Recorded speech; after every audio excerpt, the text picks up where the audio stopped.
Okay, so welcome everyone to Extravaganza 2020. Today we are having the Extravaganza workshop. So for those who do not know what Extravaganza 20 is, we are a nationwide competition and illustration showcase which aims to encourage and develop visual arts in Singapore schools. For this year, the theme for Extravaganza 2020 is Magic Festival.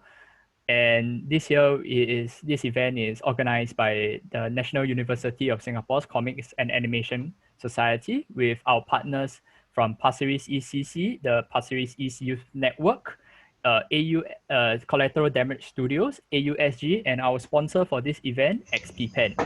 So for today's, the event outline will go as follows. The judges will be giving a short tutorial about some tips and tricks and stuff. And then we will have a short Q&A session about the tutorial. We will also go on with a short break before going on to a panel discussion with our judges. And then at the end of the session, we'll have a review of the winning entries for this event. So let me introduce who our judges and in order and how they are going to do this tutorial later. So to start off, our first judge is Fu Swee Chin, who is a comic book artist and illustrator. She has a prolific career as a comic book artist and that spans more than 2 decades. She has collaborated with American and Japanese publishing houses and game developers. She as an artist has came across crosses many different genres from dark, twisty, and melancholic to sweet and whimsical. She has a great empathy for animals and environmental causes, and she's always curious and open to new ideas. Our next judge to introduce today is Ho Wei Rong, a web comic artist and a freelance illustrator. If his name isn't that familiar, you may better know him as Carillus, who is an amazing creator of the Webtoon Exco and the artist of Fox Girls Are Better on Webtoon. Last but not least, we have Alan Bay, who was a video game artist, previously worked on games like Dynasty Warriors and Assassin's Creed. Now he's an independent illustrator and a comic artist working on children's books, board games, and comics. And his latest work, Once Upon a Singapore Traders, was nominated for the Singapore Book of the Year in 2019. So to start off, we'll have Swee Chin, who will be covering on the topic of visual composition and line sketching as well. So Swee Chin, would you like to start? Okay. Hello. Share screen.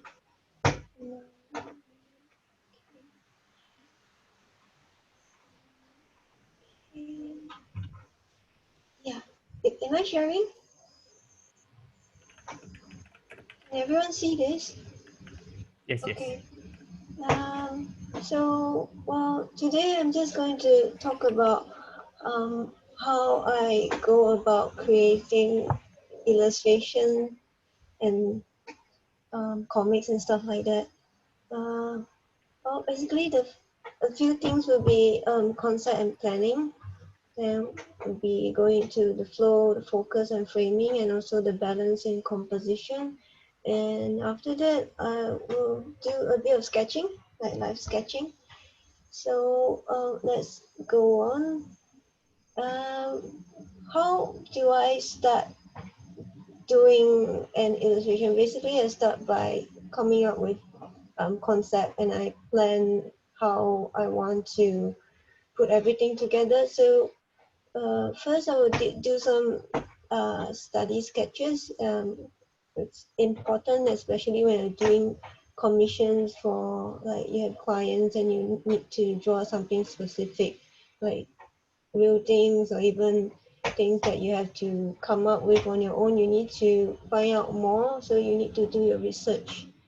Like for this one, I was doing a commission for cats. Like, yeah, I had to draw cats. So I actually researched on cats and like herbs. So after doing some research, I go on to basically doing layout. Well, for layout, it's kind of like still life. You just basically use simple, very simple shapes to do thumbnails as in tiny little drawings. then do lots of them, and then you come up with the best one, the one that you like best, like the layout. So yeah, so this is like, I'll be trying to, I'll be looking at cats and see how many paws, like how many they have, and the eyes, how they look like. And layout, I'll be thinking about, okay, I want to put a cat here, and what should I put behind to make it look more balanced, to make it look interesting, and to be, to align with the mood, the atmosphere, and what the kind of feeling I want to give to that drawing. So then I'll come to colors. Colors are very important too if you're using colors. If not, it's just lines. Lines are important too, depending on how you sketch it. Like you can add like etching and all this and shadings. So I'll be choosing the color, doing all kinds of color palettes and templates. And so the final result will be, oh, I did 3 actually. So I have 3 pictures here. Yeah, should I talk about the cats? I actually put 3 different kinds of herbs behind the as a background. So it's a very soft kind of feeling. So as you can see, it's kind of well, homey, gardeny feeling kind, very soft. So yeah, framing is very important too. Now that you have all the pictures ready, you want to put it together. So I actually put this one in the center and the rest, like the 2 beside each other. As in, if you put like this one, sorry, like this on this side, and it doesn't flow. So balance is very important, like all this balance and how you do it. So before you do all this, you actually need to do the planning part. Yeah, so this is the focus subject, like focus picture among the 3. So we move on to framing. Yeah, yes, framing is very important too. Depending on how you frame it, it can affect the look of your illustration. As everyone knows, when you go to a gallery, framing is very, very important. It helps you to sell your work. So if you frame it too tight, it becomes too busy, and you can't. It's a bit busy to look at. If you frame it too wide, well, it really depends on your artwork, really. Yeah, so you can frame it like all kinds of like circle, square. It's really up to your drawing. That's so much for framing. Okay. What else? Oh yes. So there's an interesting type of composition called counterpose voice. It's basically an S curve. I'm not sure if everyone heard about it, but it's actually quite very common in, well, in this sculpture development. Historically, it's been used for a very, very long time. So the oldest one was this one. It's a Greek statue. There's 2 of them. It was done more than 2,500 years ago.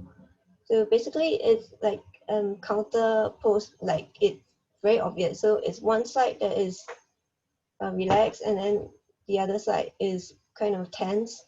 So it's like an S shape, basically. So if you look at this statue, she's looking to one side, and her hand is up here. This one is down here. So it's basically like X or S kind of proportion. So if I do it like very balanced, it becomes kind of boring. So it's kind of like a dynamic to make it more, everything more like dynamic, It's, I think in a way it's very natural, because if you think about how we walk and we run, we don't run with like left hand with left leg or right leg, it's always the opposite.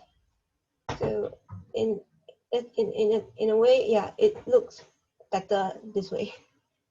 Right. So next one, let me find it. Yeah. Okay. If there's any question, just type in. So for counterpoise, it's not just in figures. It can be in well, you can use elements, you can use emotions, like even colors. For this one, this picture actually it's Ice Age. So it's for theme park POV. It's alright. So to make it to use that kind of composition, so as you can see, this here is very hot and here is kind of cold in terms of color scheme. And attitude too, because this one is very relaxed and over here is very tense. So, you know, kind of a curved shape. So in figurine, like figures, so it's like looking here, but it's facing here, kind of basically as kind of curved. Okay, so much for that. Oh, yeah.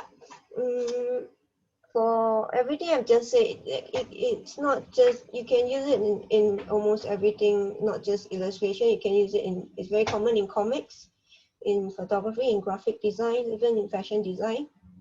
Yeah, so for say, yeah, like the focus point, which one, on a page, you have to have something that you need to focus on. So usually they put this very big and in detail. It really depends. Sometimes you can also use space to do the work too, like give it space or make it crowded. It's really up to you, and the tones too.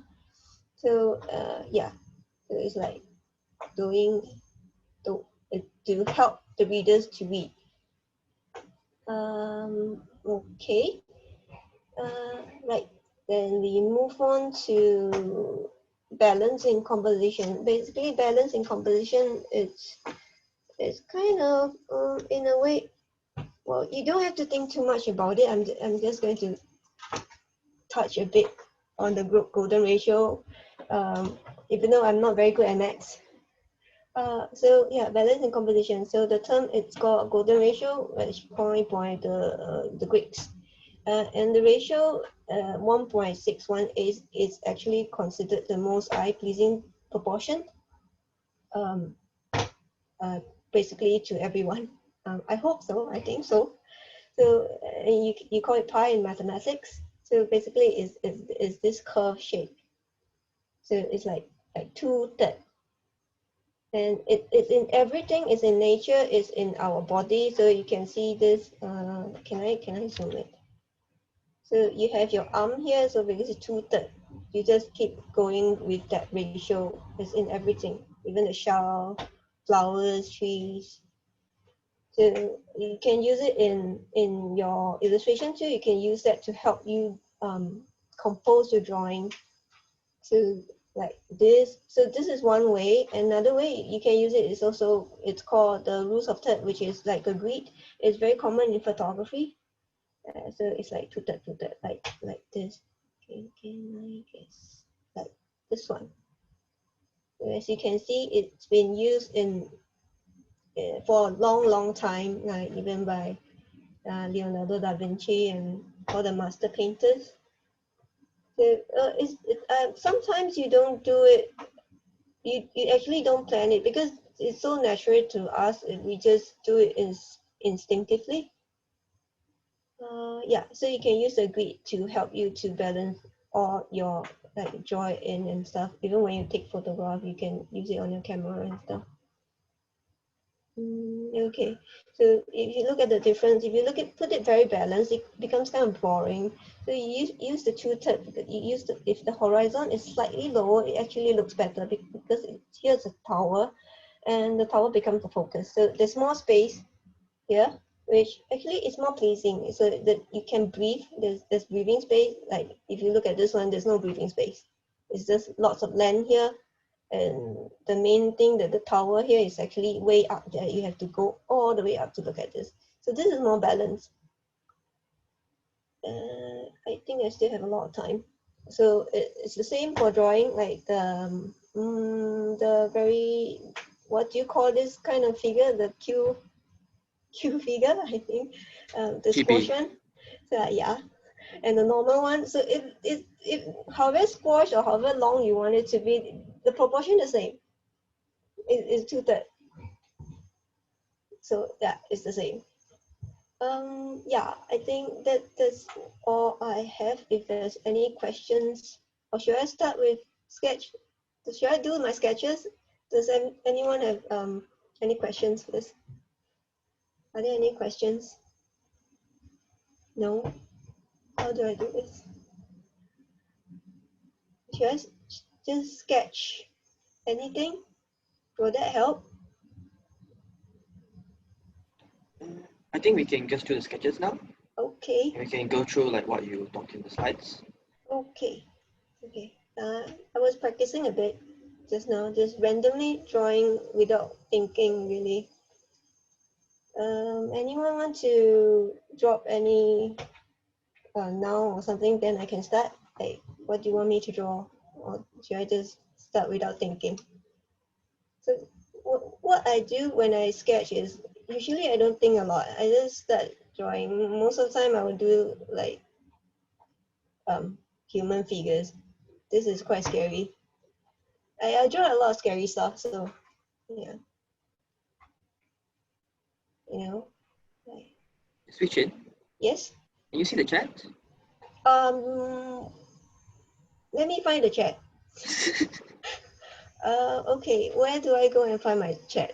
It should be at the bottom. It says chat. Okay.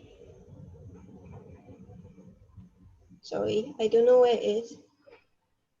Oh, okay, I found it. Okay. Good. Oh, okay, thank you. Thank you very much. If you want me to draw something, just type it in. There, draw it. Okay, I will erase this one first. And I will start drawing randomly. Yeah, I'm used to drawing faces and monsters and stuff.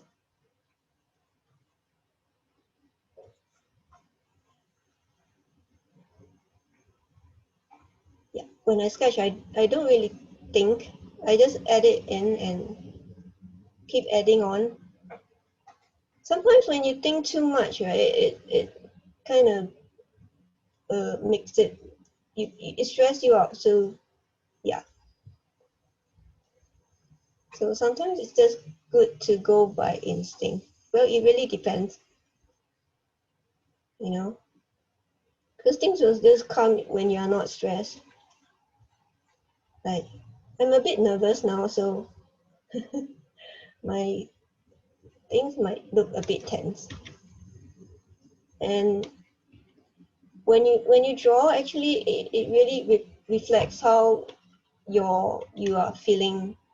So whatever you're feeling when you are doing your artwork, it actually shows up in the final work.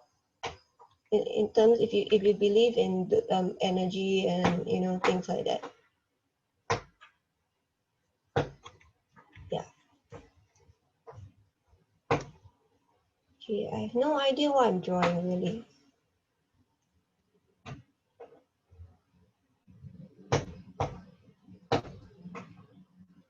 Yeah. Let me move this chat a bit up. So basically, this composition right now is actually quite similar to this one. So maybe I'll do something different. If you want me to continue, just let me know. Or if not, I'll do something different. Let me see. I'll do something that has wind. And as you can see, this thing has very big ears, so it may not be human. And I wasn't thinking at all. I just happened to draw very big ears suddenly. Hum, hum, hum. Wind. So when you have wind, like you want to show the speed. Yeah. In comics, they have all these things, right? And when in illustration, you don't really do those speed lines. You want to show speed. How do you do it? You can do it with hair, you can do it with fabric, the clothes on you want it to flow. So yeah, like when you're drawing machines, you want it to be kind of stiff and metallic feel. So you can do it flow, like, what's that movie now? Yeah, Mulan. You want to give it feel the speed. So yeah, so she's running. She's running. So this hand is at the back, this hand is in front. So basically, this leg is going to be in front too. That's how you show speed.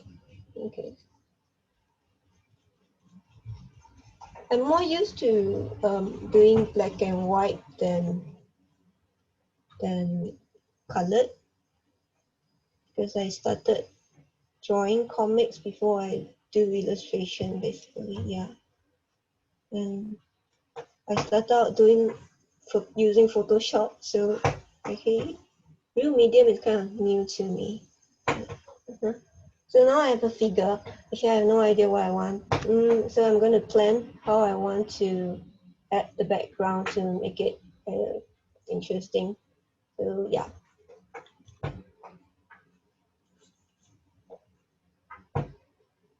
Maybe she's doing Pablo or something like that. Okay? So these are all rooftop. So she's on the rooftop. I've decided that she's on the rooftop. So all this won't be final. You can always change it, as in, like I was saying, this is just a sketch. Okay. Yeah. It's a sketch. You can refine it after all. These are concept sketching.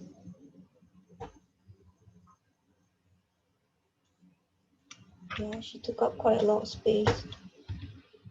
I want to. I'm thinking.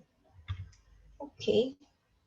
So yeah, that's a lot of space. Let me move this down here. Okay, I want to add something else. Let me see. Okay. To make it interesting,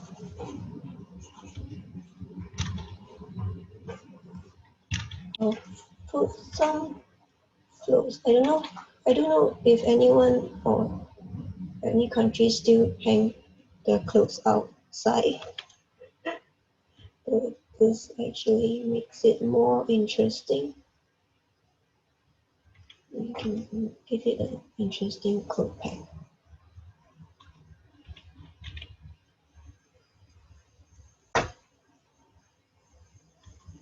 So when you draw characters, their emotions and the way they dress, their attires are also very important. So you want to consider that. And yeah, when you have something here, you can always use like a white space to give it, to show that there's like it's not glued together, there's space there. So this is one of the way. It is very common in comics. Yeah. Yeah, I think, okay. I can color it and things like that.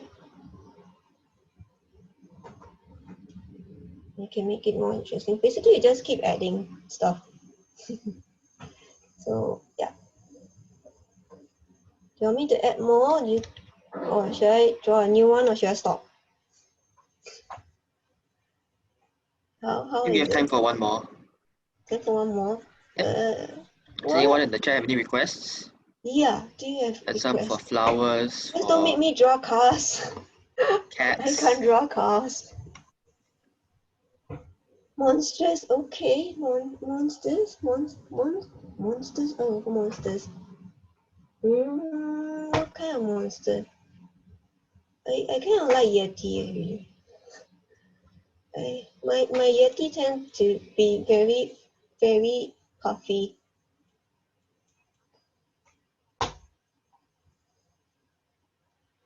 So I have this very fluffy, puffy Yeti here.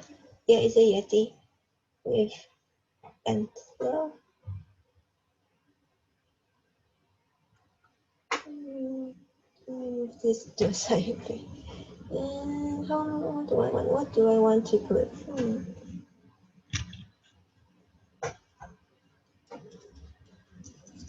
Here. And I guess it's kind of like a Totoro Yeti. So it's kind of, well, maybe a Red Riding Hood here. So you can see that the grass, right? is going in this direction. So when you're drawing fabric, you want to flow the same direction. I guess that's very obvious. The Yeti doesn't have to because it's so heavy.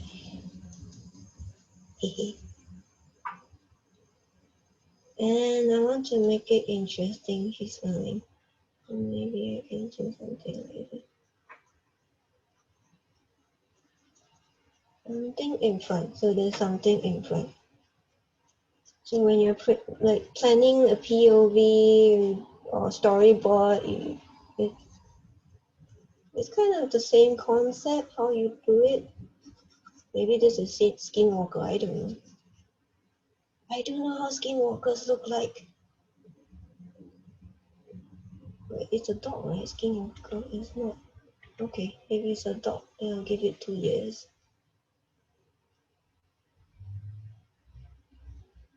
Maybe it looks like a werewolf. It might be a werewolf. So this is concept sketching.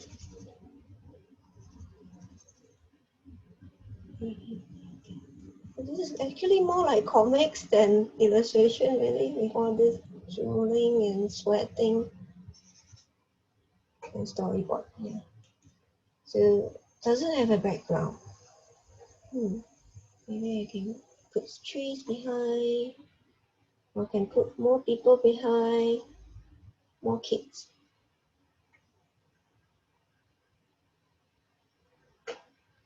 So you can see that this is very dark and prominent. This is kind of a lot of space and then tiny things. So there's actually a contrast here.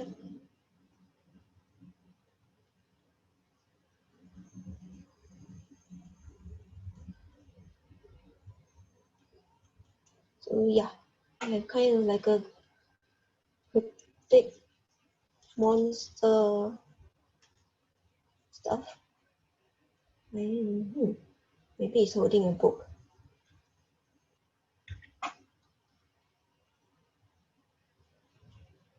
Maybe he wants his Yeti signature, I don't know. The pencil is boring.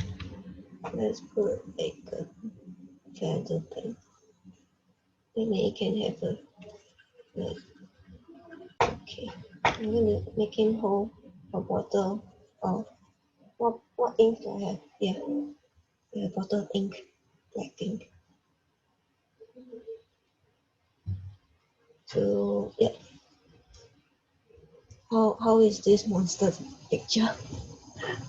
Yeah, so I have a riding hood, Yeti, and big bad wolf with a bottle of ink and book. How is that okay? Can we talk about like how you use your composition techniques you talked about just now in this picture?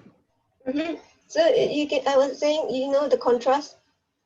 So yeah, for me, I don't really think really. So this is what people use, but when I draw, I don't consciously think about it.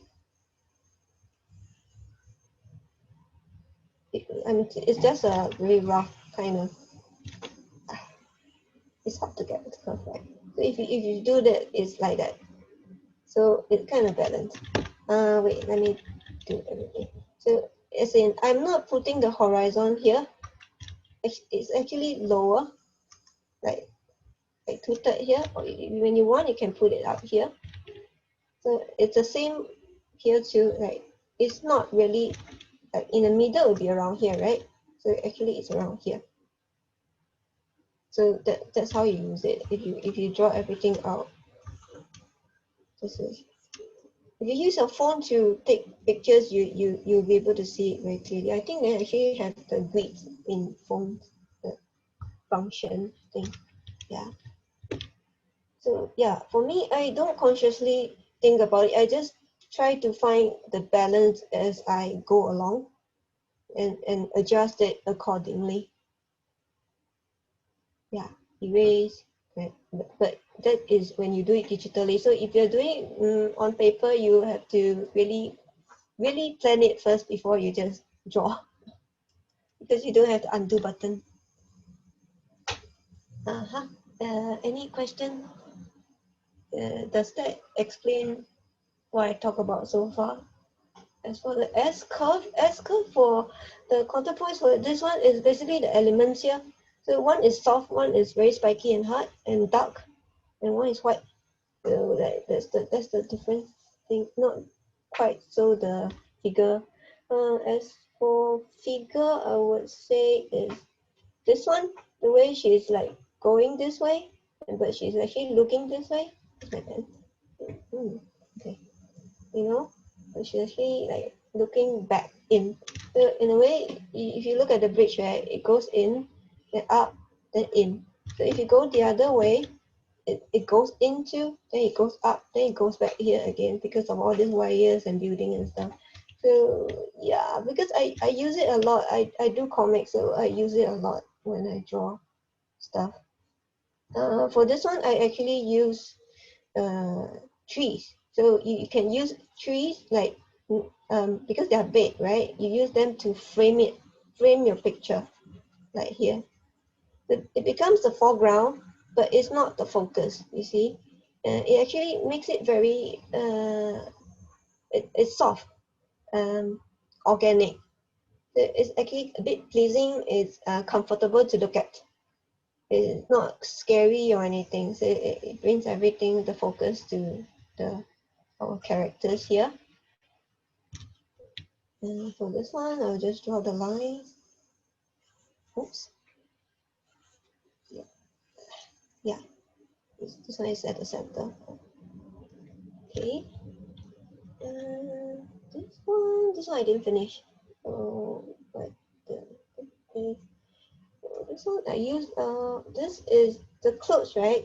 It's actually what would I say is, I won't call it distraction, but it makes the composition more interesting because there's something here, and it brings it kind of, well, basically it's more interesting to me.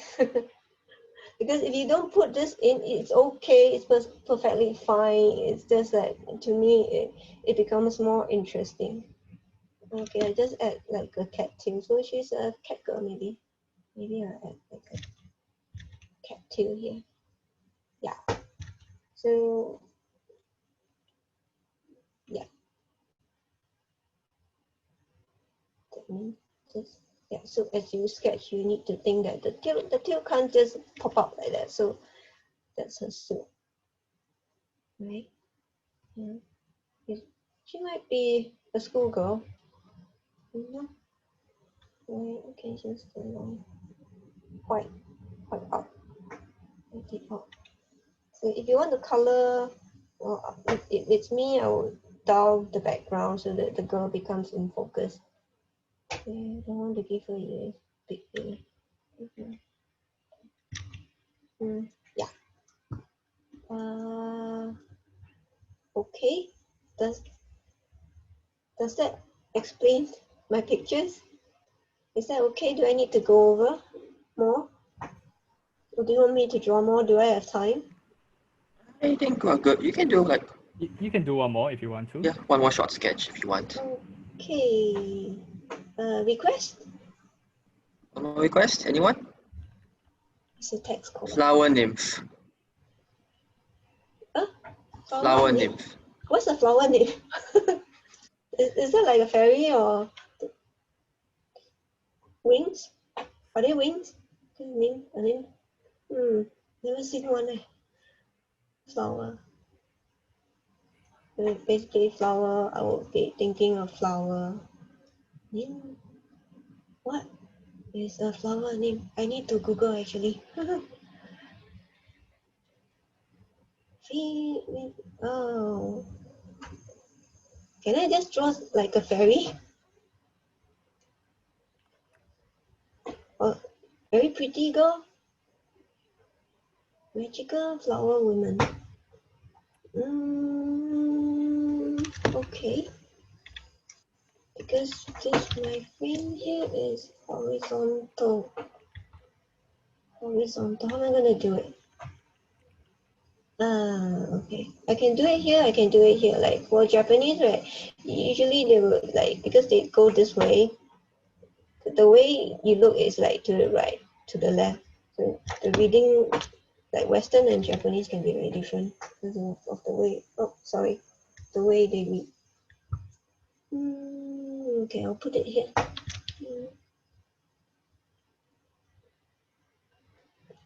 I think I'll do it close up.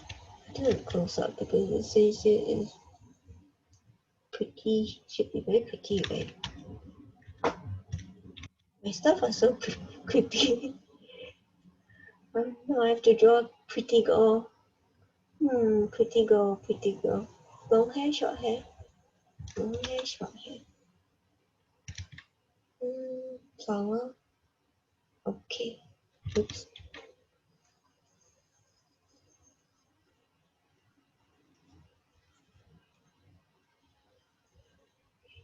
Give her a shot.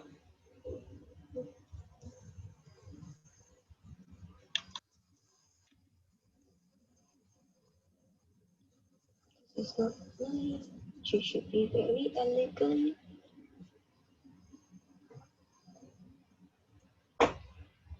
And gentle. Since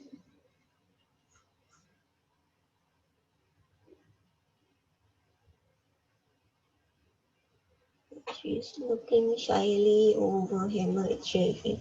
Shy. Should she be kind of bold? Yeah. Maybe some ferns growing.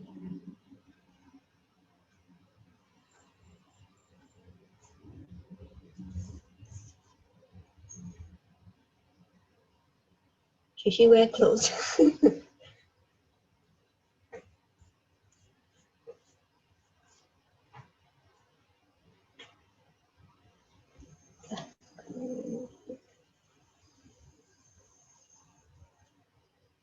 It would be more interesting to, because this is horizontal. Maybe I can do one more girl.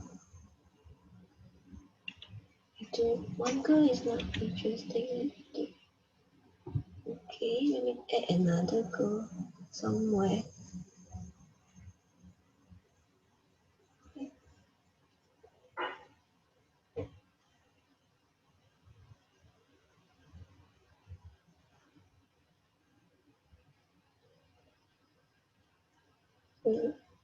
Yeah.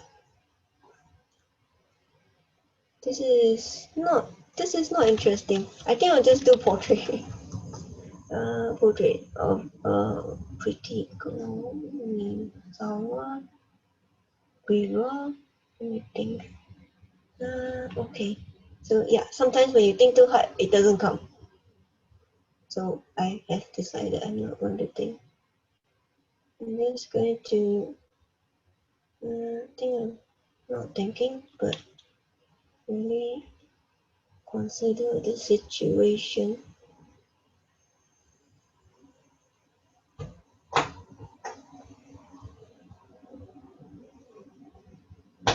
Just going to portrait and add whatever I need to add later. Since I don't know how her hair is going to look like, I'm going to leave out the hair first.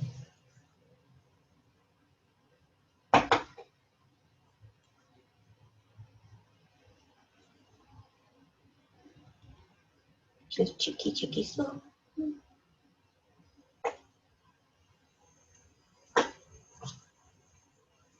Long straight hair. And then there's a shoulder here.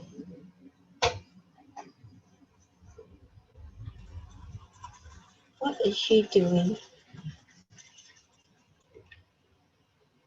Put the shoulder here, the hand, there's not enough space for hand, right? I'm still going to leave it here.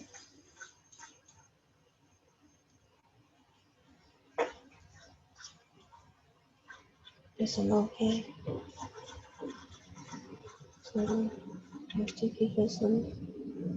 Okay. So yeah, we usually just don't think too much when you draw. Well, that's how I do it. Everyone has different method in doing things. Some are good at planning, some are not. As you can see, I don't plan. I have I tend to do things backwards. I'll draw, then I look at it and I kind of adjust everything. It is the same as how I learn how to draw. I'm self-taught, so I actually draw before I learn the correct method of using all the tools and mediums.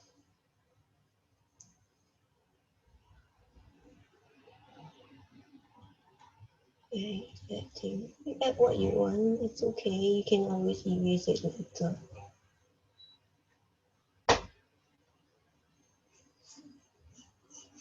I have no idea what maybe I have some.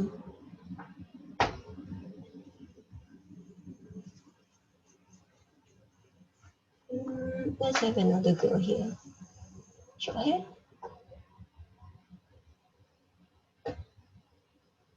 No. I should have animals, right?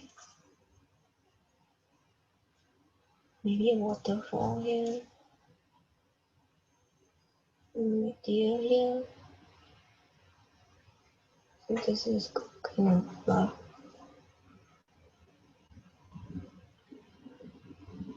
More pictures. This is the bad composition. So, like this one, I don't like the composition. It doesn't flow, so I'm going to erase it. It's too flat. Okay. I think maybe I can move it forward. I'll move it this way so that wherever focus, it actually goes to the back. So as you can see, you don't always get it right the first try. It's good to do more until you're happy with it.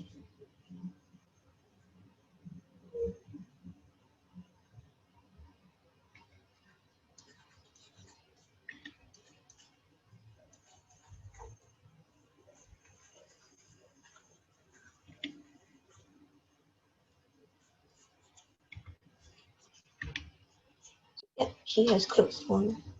This is a rough sketch of lace. I like to draw eyes. Maybe I give her a collar. Right. By giving her a collar, it actually turns the attention inwards.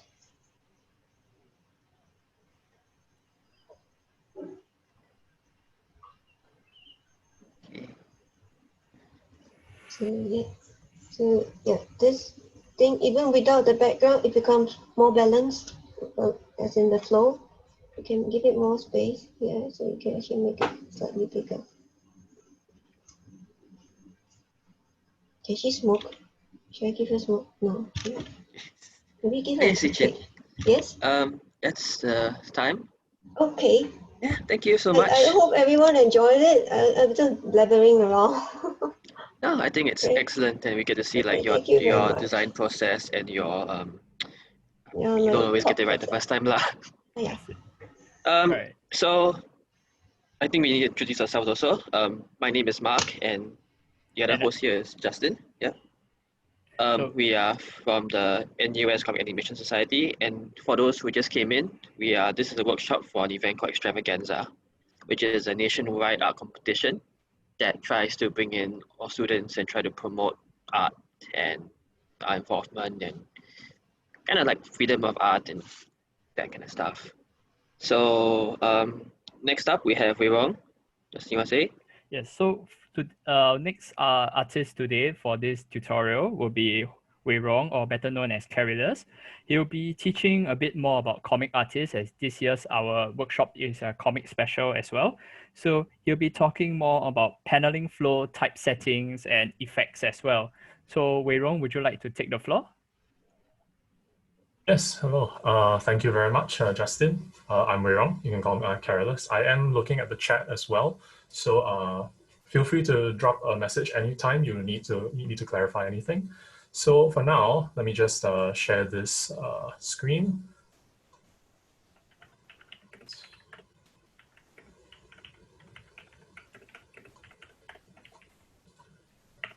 Right, okay. So comics and you, quick primer on the comicking process. Okay, can I not see the chat while I'm sharing screen? There's a setting that you need to open up the chat. It should be at the top bar, you enable the chat. Oh, okay. Ah, there we go. Right. So anyway, well, that doesn't seem to be working too well. So let's begin first. So a brief introduction on myself. Right. I am a professional webcomic artist. Right. These are some of the comics I draw. The introduction that they gave, actually I do comics for this webtoon artist, that was webtoon creator called Merryweather, if you've heard of him before. So he does a few different series on webtoons. The ones I've worked on are Winter Moon, Everywhere and Nowhere, the Internet Explorer series, as well as some of his others, including Stalker X Stalker, and Fox Calls Are Better, which is my main series with him. My personal comics are X-Girl and Grandma's Cake's Recipe, which recently won an award for the short story contest, if you are aware of that one. So just quick, but I already know how to draw a comic. It's just drawing a sequence of illustrations and putting text bubbles over it. That's how a lot of people think about comic creation. But that misses a lot of skill sets that people ought to know about as well. So for today, I will be covering these topics. So first, general differences between the page print format and the infinite scrolling format, or better known as the manga or comic format, traditional manga comic format, versus the webtoon format. Composition of comics versus composition of illustrations, the basic principles of typesetting, as well as the two different types of effects, diegetic effects, also known as sound effects, and representational effects, which is visual effects. Okay, and after that, I'll do a quick storyboarding demonstration as well. I have not storyboarded this script before, so we'll be doing it live. And if you have any comments, feel free. Right.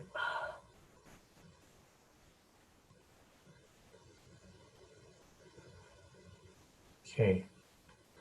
Right. So there are two basic comic types, the page format and the infinite scrolling format. So what is the page format? Page format is a standard comic book or manga format. So panels flow side to side, whether from left to right or right to left.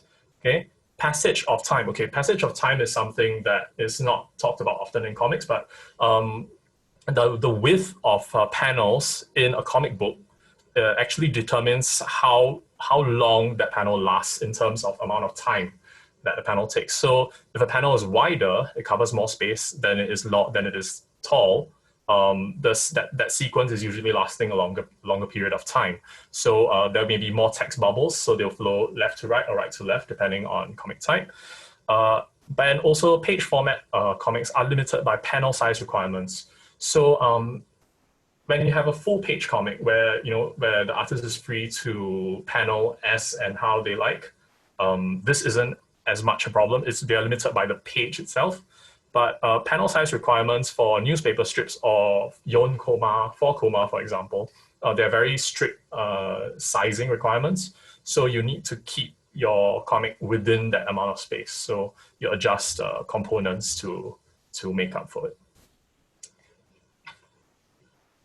Okay.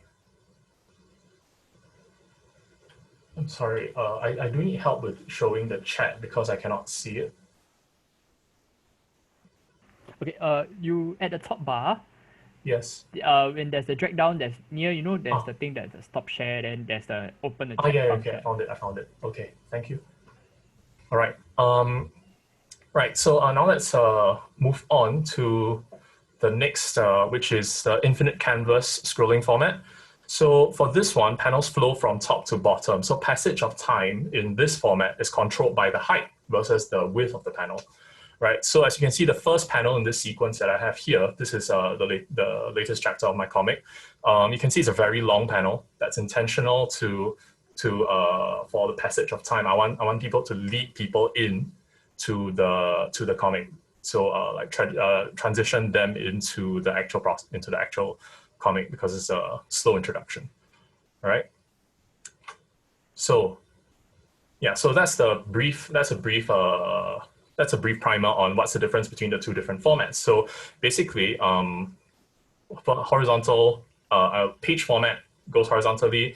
Most of the time control is horizontal. For scrolling format, time control is vertical. And we'll talk about paneling for the two formats as well later. So what makes a comic different from an illustration in terms of framing and composition? Comic is a vehicle to tell a story, right? So storytelling and flow take precedence over aesthetic. This is something that I see often in especially with new comic artists.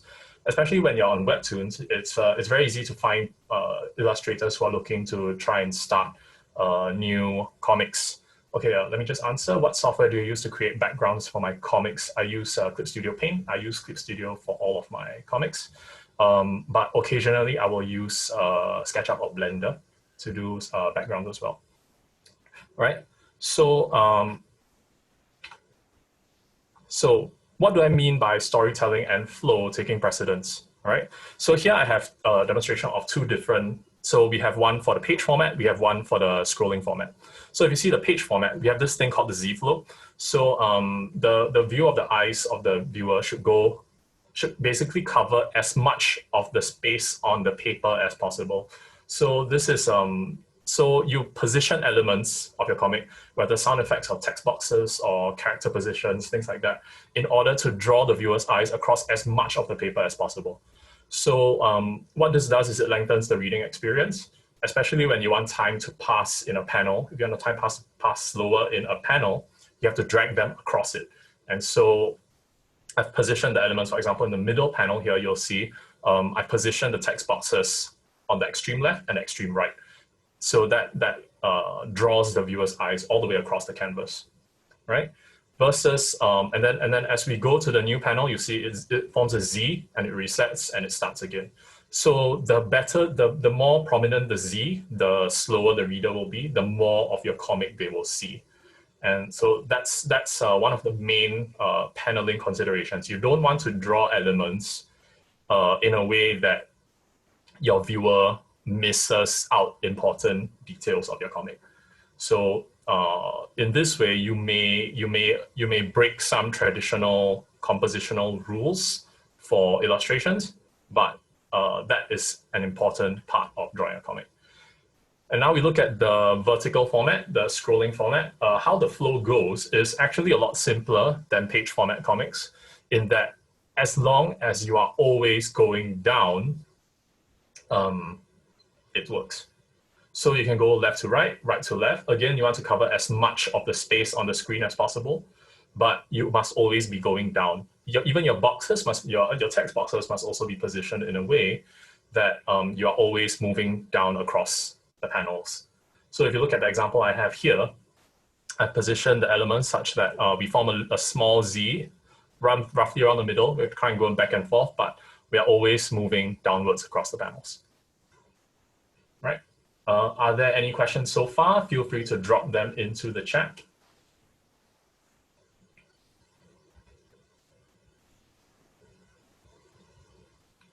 Right, so I will highlight first breaking of panel borders, right? Breaking of panel borders, if you look at the scrolling format one over here, you can see here, this one, I've broken through the panel border. So what this does is, because this character is the one who's speaking, so I've kind of put him, kind of place up his role in this. So, and if you see over here, we also have a panel breaking here. That's not even a panel, in fact. So this isolates the character, which is the intention of this particular panel. So no questions, so we'll move on. Right, so, but what about all these bubbles covering my art? They're getting in the way, right? So typesetting is something that a lot of people, a lot of artists especially, are very bad at, right? So I've learned a little bit about it, so I'll explain just a teeny bit, right? Text in comics is part of the composition, as you've seen with the previous set, with the previous explanation. The text bubbles actually form part of the key of the panel flow. So it's important to include text bubbles in from the beginning in order to adjust your composition. You do not want to put them in after. That really messes up the flow of your comic. Right. So here we have a piece by this is Merriweather's other artist, Princess Heng Hoi. So we regularly, me and my partner, we regularly do typeset editing for all of Merriweather's artists. So you can see here on the left is the original typesetting done by the artist. On the right is the typesetting done by my partner, right? So the difference in the flow is very obvious just from this, okay? So we have, so just a quick run through on the points. Bubbles should be sized according to the direction of your language. A lot of beginning comicers like to follow the manga format because manga is popular, right? So they try and do vertical bubbles and then do horizontal text. And that is something that translators or scanlators have to do because the original bubbles are hard baked into the art. And optimally they would not want to do that because you have to put in awkward spaces, you have to have orphans, which are single words within the bubble. And so if you're drawing your own comic, you should avoid vertical bubbles if you're doing like English, right? If you're doing Chinese and you want to write vertically or another language that runs vertically, feel free to use vertical bubbles, but if you're doing English, do horizontal bubbles. So you can see the example here, horizontal bubbles, they make the flow a lot better because you don't have to read in as, you're able to space out the words better, and as well as actually arrange the text in the bubbles. If you'll notice, all of the bubbles that are in this panel, they start small, they're biggest in the center, and then they end small again. So we actually follow the shape of the bubble in positioning text. So oftentimes the typesetter will actually, or rather we actually rephrase completely in order to position text within the bubbles and have them fit the bubble nicely. Okay. Wow. All right. But wait, what if I want to convey a mood in a scene, like music in movies, right?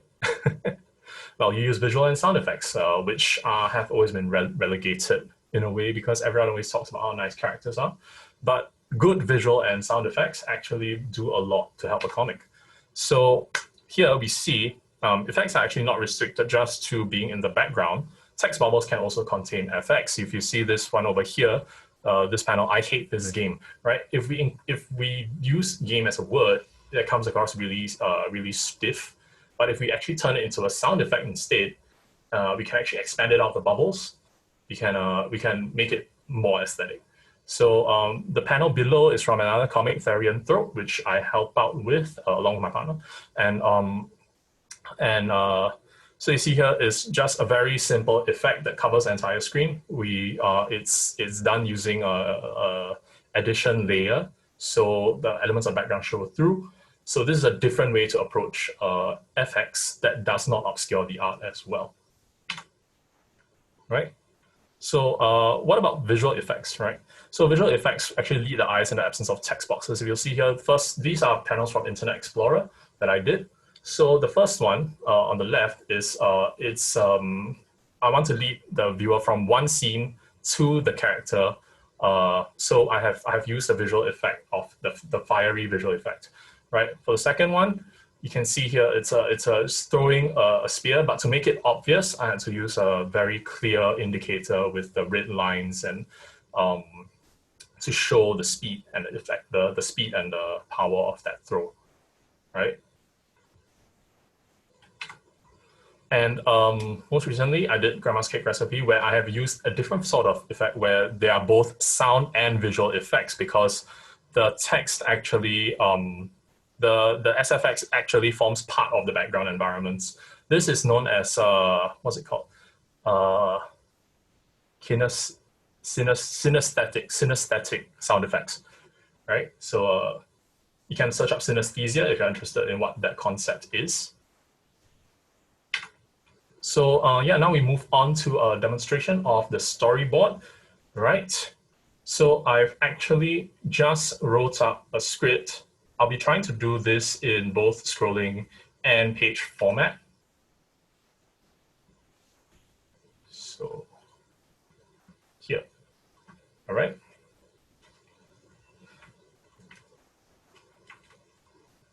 Okay, so first let me just show you the script. Right, everyone scripts differently. Some depend on what works best for you. So this is how I've done the script. All right, so feel free to take a read. Right, so organizer is visibly distraught. Atmosphere is tense. Artist, it's midnight. Seminar starts in 12 hours. Have you finished your slides? Not yet. In fact, I haven't started.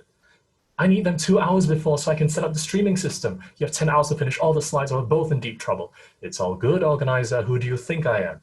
I live on the thrill of the last minute fight. All right, so this is the script that I've prepared, and so I have already put it into bubbles, or rather, my partner has helped me put it into bubbles for this purpose, and right over here. Right, so now we will board this. We'll board around these bubbles. Right, first we're going to set them to low.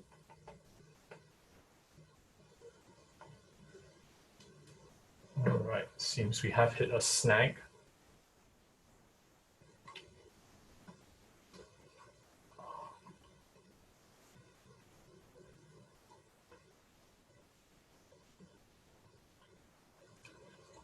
I will, okay. All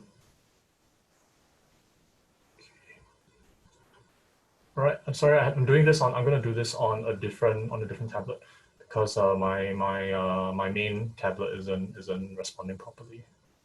I normally use the iPad for storyboarding purposes, but I'll be switching over to the other tablet here, which means that I will not be able to see everyone properly, or rather you will not be able to see me.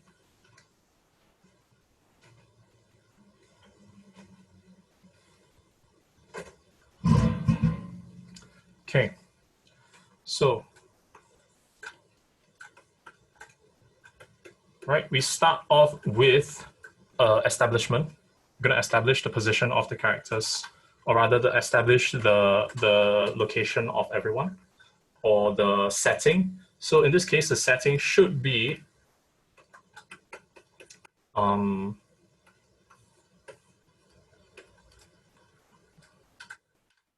right, we're going to start off with a small panel. Actually, we're going to indicate this is the organizer. He's on the phone.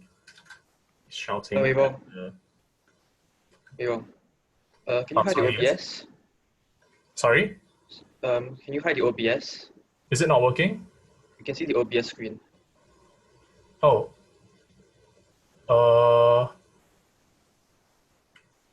I'm sorry. What's the issue? We see the OBS screen. OBS screen. Confused. Okay, hold on. Let me just check this again.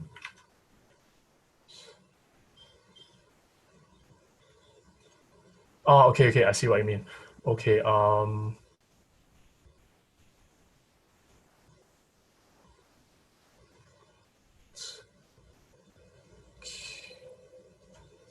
Okay. That's better, isn't it? Okay. Right. Sorry about that. Right. So we have a character here. This is the organizer. I'm going to label him O.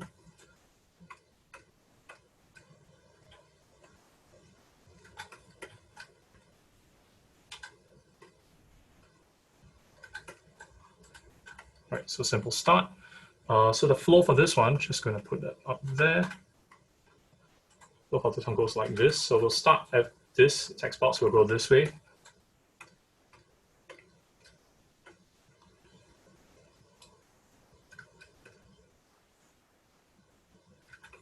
Then we will have a setting. So this is the artist.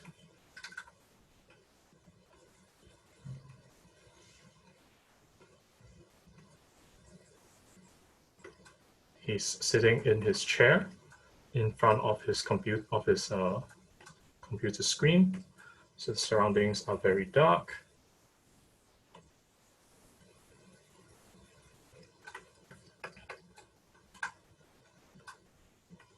Right. And then to add an air of mystery to this scene, I'm going to have him side here. We're going to do a back and forth small side panel. I'm going to cut off half of his face on the top here.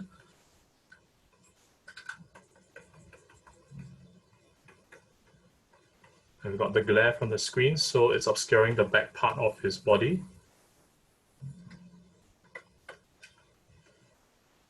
And so in order to get that flow, I'm going to do this.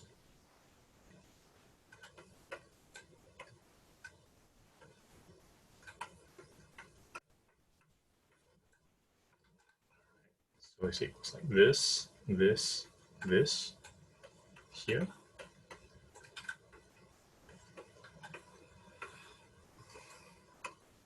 And so we don't want too much space to pass between these bubbles, so we're going to overlap them like this.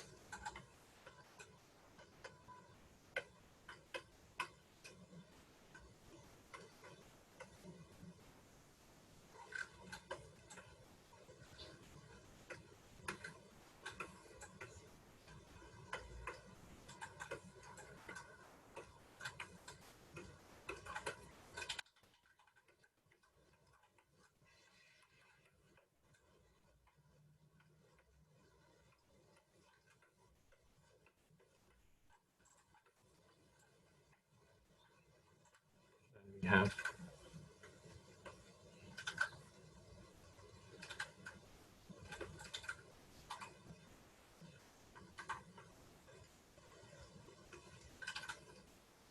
again, the organizer is again on the phone.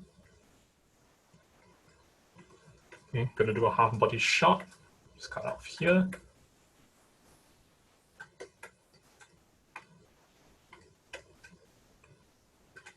So the flow goes like this.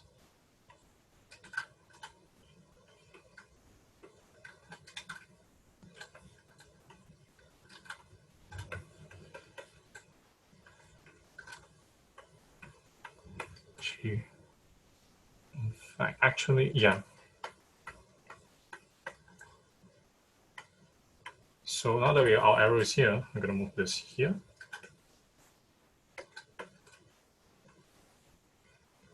And this one will end here, right?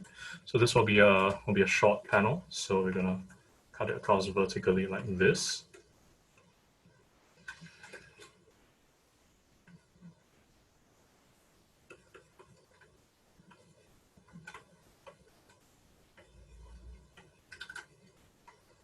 And a frontal facing shot with his face half in shadow. Right, it's from the glare of the monitor. So I'll obscure his background again. Right. And that is a full panel. All right, so we've paneled out this sequence over here. So this is for the scrolling format. So you can see here that that Z that goes across like this, right? So this is a simple scrolling flow, right? So right, we have a short bit more for time. We're going to do the page format one as well. I'm going to do that real quick.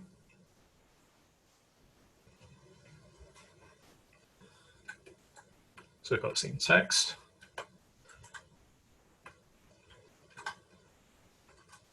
we go by the same sort of emphasis. Like that.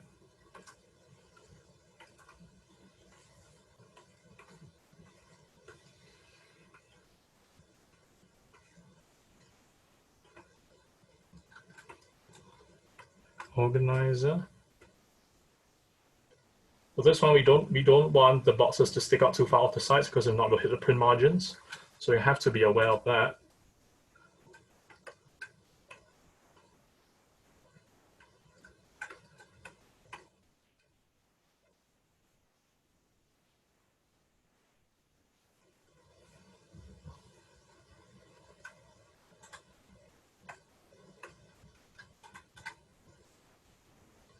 I'll use a small one for this one.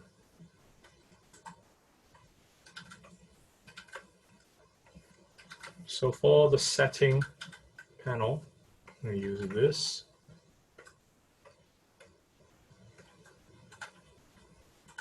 Right, I'll scale all the rest of the background.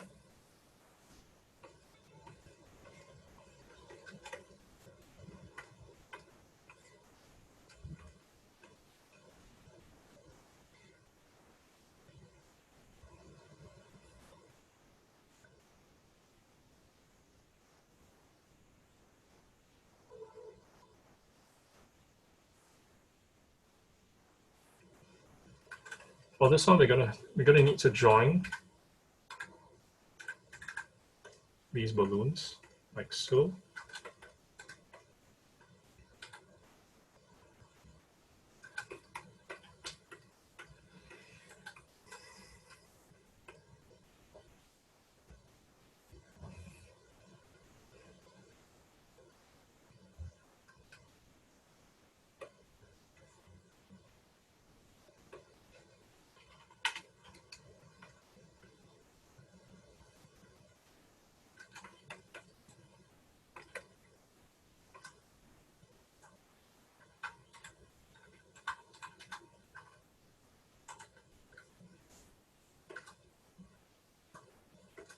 Cut across here.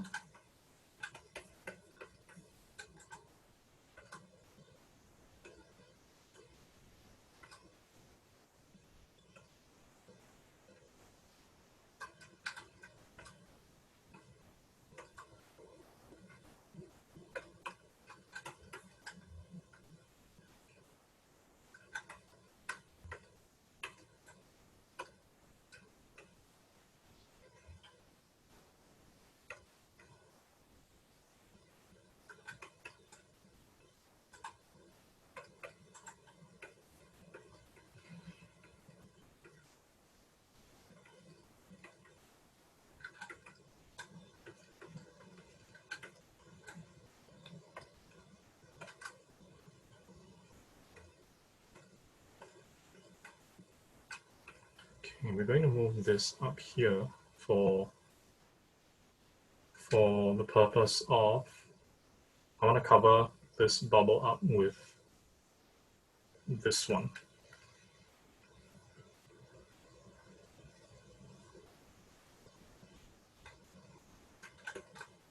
It's always good to still have a little bit of vertical flow even in a traditional format because you're still going down most of the time. So, right, so we have a side view of the artist. Again, we upscale his back and dark surroundings.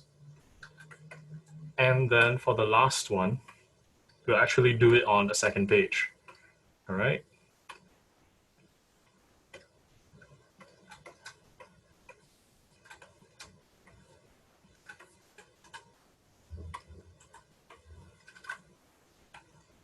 And this one, full frontal. Here we can really detail the surroundings as well as the artist. So this can be like an introduction to our character as well, right? You see huge eye bags under his eyes and the really dark black surroundings. Maybe he's holding a vitamin drink in his hand or something like that, right? So yes, that's the storyboarding process for scrolling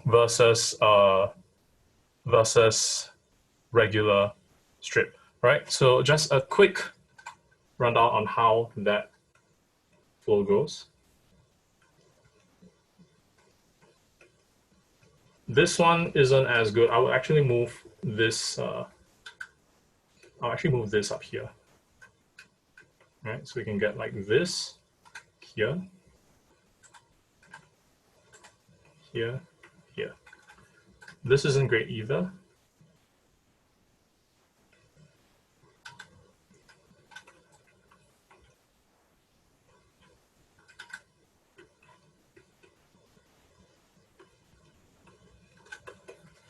So this one, because I'm going a bit fast, the placements aren't ideal, but this is roughly how the process goes.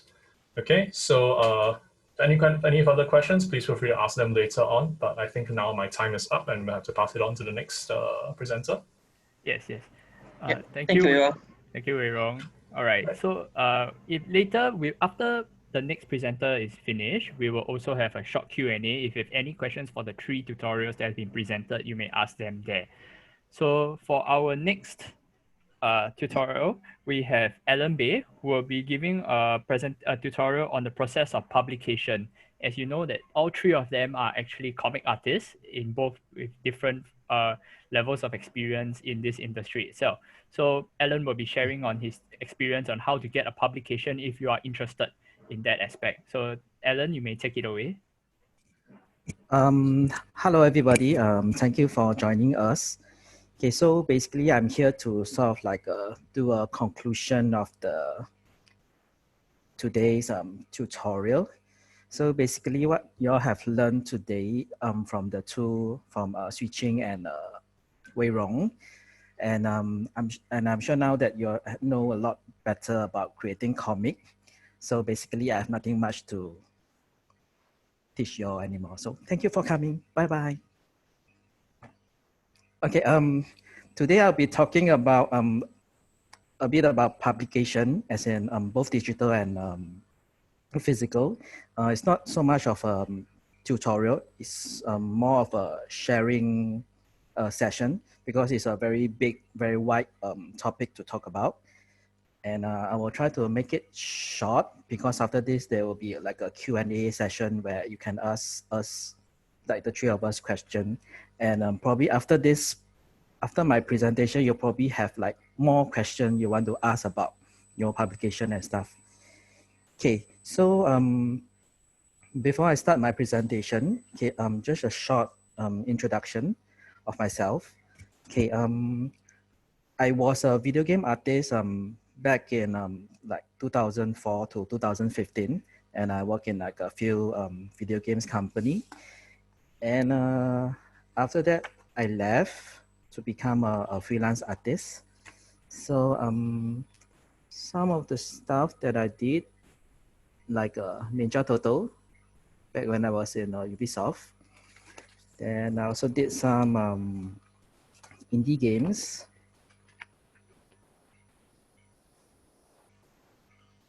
Okay.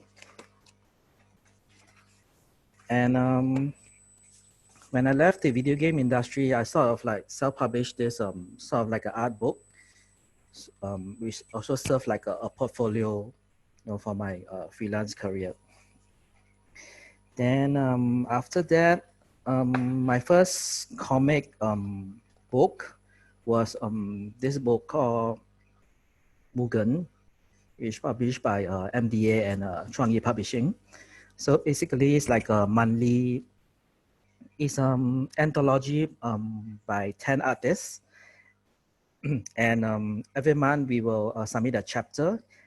And by the end of 6 books, we're supposed to have our own individual story, which they will help us to publish.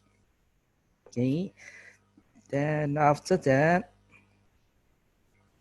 I went to this workshop by Gwee, Dr. Gwee, where he teach us about writing of comic and stuff, and they published this anthology by the Tampines Regional Library. Okay. And I also work on stuff like children books, picture book. Okay, if you are not that old, like you have just finished like primary school, like maybe a few years ago, you might have seen this book. called Active and Healthy Me. Okay, you'll see this book from primary 1 to primary 6. So basically what I did was like I do most of the the little picture inside. Okay.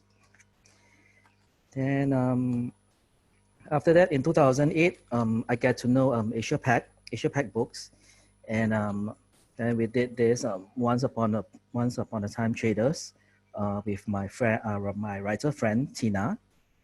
Okay. And I did some drawing for their pioneer books.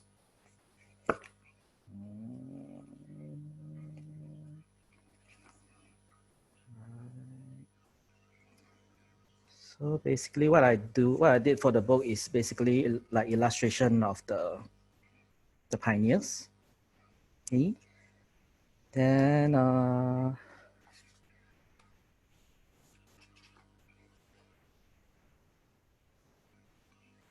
I shall begin.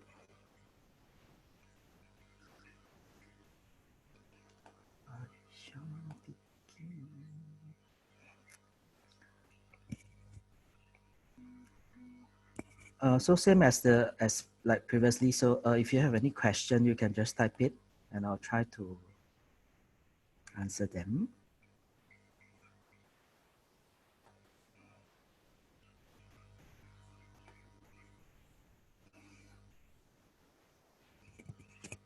Okay, so today what I want to talk about or share about is okay, so you have learned all the tricks and tips about drawing comics. Okay, so what's next? Okay, this is like a super simplified like a flow chart of like what should you do. Okay, so of course you start with like, okay, so do you want to draw comic? Then your answer might be yes, your answer might be no, because you might like to focus on illustration or drawing cover. Okay, so if your answer is yes, then you have to decide that, are you drawing your own comic, or you want to draw for others? Meaning that now you just want to be like a penciler, a inker, or a colorist, or even like a letterer. Okay, so if you want to create your own comic, do you want to write your own story, or do you prefer to work with a writer? Then after you have created your comic, do you want to like self-publish it, or do you want to pitch it to a publisher? And if you decide to draw for others, you have to think about what kind of comic do you want to draw? You want to draw a fan comic, or you want to draw for specifically for publisher? That means sort of like a commission, like for hire kind of artist. And if no, you do not want to draw a comic, so you only want to draw cover. You want to draw cover for publisher. No, you want to draw like a fan, like you want to draw and sell fan art. Okay. But of course, this is not like you have to choose like a single path and like have to stick with it. Probably like throughout your path of drawing, it'll be probably like be a complicated like interlink path.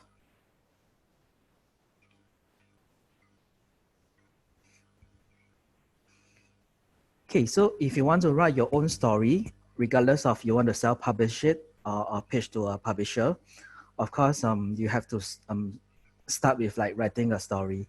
And I'm not really here to talk about like how to write a good story, but to actually like tell you that if you want to write the comic, you have to start with like a story. You have to like write down whatever idea that you have, because I always hear people saying that, oh no, I want to draw this, I have this story in my mind, or like I want to write about this story. But I always tell them that no, you just have to write it down. No, regardless of how well you write, you just have to write it down, even in like it's like a point form or like a very simple language. No, the most important thing is writing it down.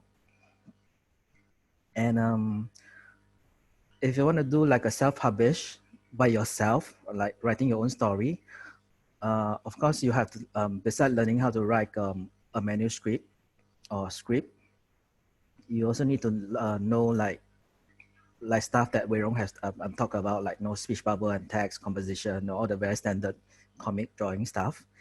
And also like publishing software like InDesign or Affinity Publisher. Regardless you're doing like digital or print, there's a lot of things that you need to know about.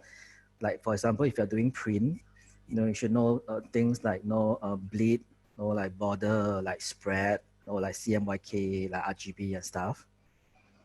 Then social media is kind of like a general thing where like you need to like maintain like a certain presence in the social media and like engaging with your fans and stuff. Then submitting to anthology and contests. This is something that actually a lot of artists, especially more experienced artists, that they sort of have a very different view about it. Some of them feel that no, they shouldn't join contests or shouldn't join anthology because you are like giving your work away for free. So it's like they see your work, but in the end they can like not select you and stuff, but they already seen your work. They might copy your work and stuff. So this is really like up to individual, like how, like what you want to get from like submitting to like anthologies and contests. Like do you feel that like is a reputable like a publisher organizer, and whether like they are paying you, and I think the most important is like do you own the copyright of what you have drawn? For me, my take on submitting to anthology and contest is as long as I have the rights to my submission, my comic, I'm quite okay to submit, because by the end of everything, if my works are not selected, I can probably like sort of like self-publish it or even like pitch it to other publisher as like part of my own little anthology. Okay. So if you want to pitch to a publisher, that means you write your own story, you plan to draw your own comic, you do your own lettering, and you want to like pitch it to a publisher. Then you must you have to learn to write like a proper manuscript and synopsis. I'll show in the next slide like how like a manuscript, a comic or movie manuscript looks like. Then understanding the publisher, that means that you should know, you should try to like understand the publisher or the publishers that you want to pitch to, like what they are looking for. Like you should see the type of books that they are doing.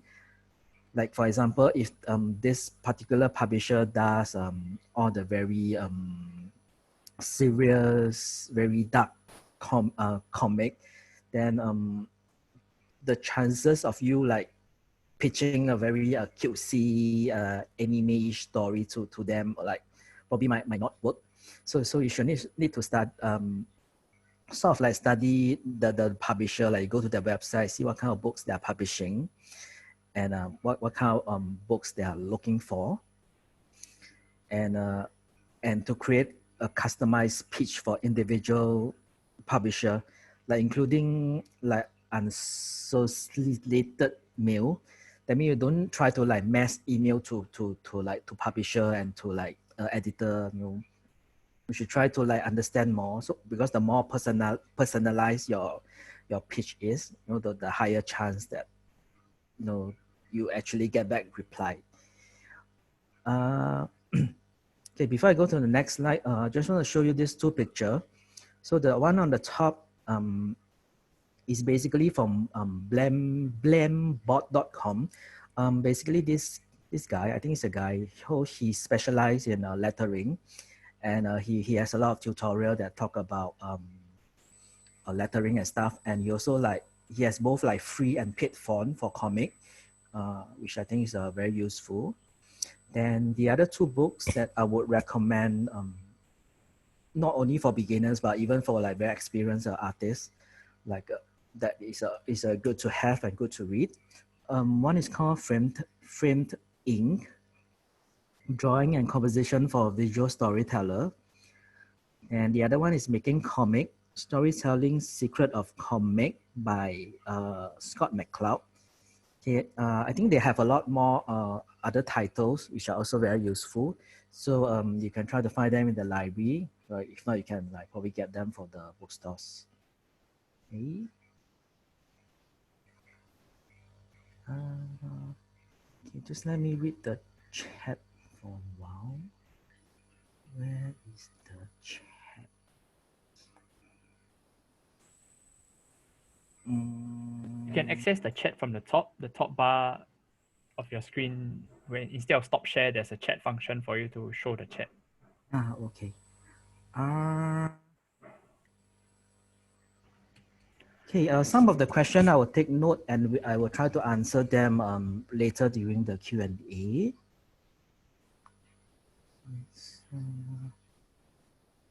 Stuff like, is it hard being a freelance artist? Okay, I'll try to answer that later. Do digital comics have separate inkers and penciler? They might have. It really depends on how the team work. Yeah, there's no really like a specific rule, like, you know, you need a penciler, you need an inker, you need a colorist. And yeah, probably Wei Rong can give a much better input of it later. Okay.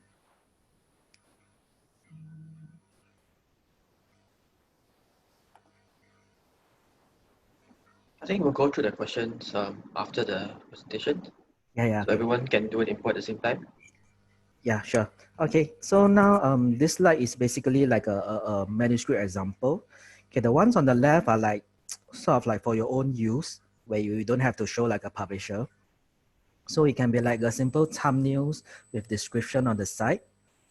Like the one with a lot of pages, the one is done by me, which I did for my own little comic. So basically I did all the thumbnail like for like a 20-page, like for a book, like a 20-page book. Then the one on the bottom left, there's something that that I sort of like saw someone doing it, and I find that it's quite an interesting way of doing it. So basically, he draw the sketch on one side, then they label the text bubble, then they write the text bubble on the other page. So in this way, you can draw like a much smaller thumbnail. Then you don't have to worry about like fitting your text into your thumbnail, and you know you write it on the next page. So it'll be like a very proper neat way of doing it. Then the one on the right is like a very rough written notes of like, you know, you're splitting it into like individual act and individual chapter. Okay, the one on the right, okay, this was a manuscript that was part of a comic that I did. So it's sort of like it's structured sort of like a movie manuscript where you have like the page number, you have the panel number, you have like the character conversation. Depending on how detailed is the writer.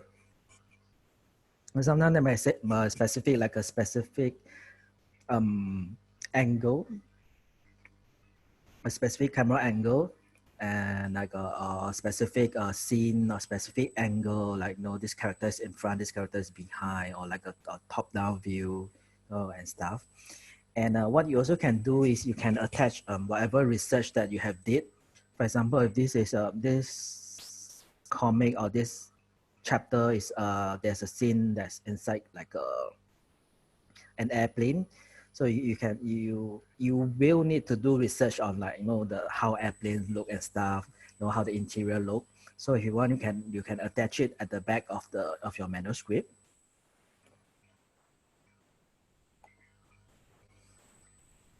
Okay, so if you decide that now you might not want to write like a manuscript, you want to spend more of your time drawing just focusing on drawing the pages. So you will probably might want to work with like a writer or a creative team. Then of course, whatever knowledge about drawing comic is like same as previously. So the few things that I just want to take note of is to update regularly and progressively. Because usually now, you won't get to meet up with your writer of the creative team so often. Especially if now it's like even harder to like to meet up with the team. So usually it will be like through like a Skype or like a Zoom or even email. So if you have any question or anything that you don't know about the manuscript, you should always make it like very, very clear and not like to assume things. And to update like regularly, like if it's like a 20-page book, so maybe you can do like the 20-page of the thumbnail, like the one on the top right, a very rough sketch of the thumbnail without like the text bubble and stuff. Then you let them see, and like if they have any feedback or any changes. Then after that, you can do like the inking. Okay, assuming that you're the only artist doing the page, so you do the ink. Then after that, you can send it back to them, or you can do like 5 pages of the ink, then you send it back, to see like, if that's what they want, if they're happy with it, then they'll get back to you. Then you can do the rest of the ink. Then yeah, so on and so forth. So this it works for both like the team and for you, because if you are like doing multiple projects at the same time, you don't have to like finish everything at one go. You do like 5 pages, then you send them for you send it to them for review. Then you can work on another project, like the 5 page of another project, while waiting for feedback and stuff. And because I have experience, and I've known that there are artists who are sort of like afraid to show like the writer like the update, so they didn't update the writer at all, like all the way until the end of the stage, where like they probably have finished inking and finished like coloring, which is like, the writer, if the writer is okay with it, then it's good, but still it's not a very, very good practice, because it's not really like a professional thing to do. Like, it should be like a true and fall, like there's some like changes, and like and they should be like happy with what you're doing. Not like at the end of the deadline they get something that they totally have no idea how it's supposed to look. Okay. Then the second thing is having a clear agreement. That means it's like a contract. Like, so how much are they paying you? Is it like a profit sharing agreement? And whether like, do you hold the rights to your drawing? And yeah, all the like the legal stuff and contract stuff. Okay, drawing for others. Drawing from publisher. Okay, previous one, this one is probably more for like you work with like indie creators, indie writer. Then after that, together you pitch it to like a publisher, or you might self-publish it. Okay, so if you decide to draw like for a publisher, it can be big or small publisher. So basically like similar stuff, like how you will work with like a indie creator. Okay, you should again try to understand like which publisher you want to work for, and you can try to create you can try to use their character to create to do like mock-up of comic pages and stuff. And depending on the type of publisher that you're looking for, like some people publisher only draw their own character, their own story, where some publisher they are more like a creator owned, so that they might match you with a writer. Whereas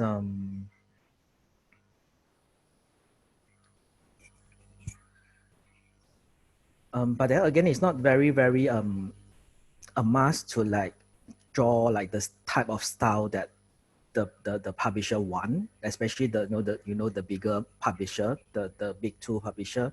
Like I think now they are a lot more open to like a very different style. Even it can be a manga style, but they usually need to see that how you draw their character, how they draw their pages. So if you intend to like sort of like email to them, to pitch to them, or to apply like to be their artist, so you should try to draw their character, their stuff. Okay.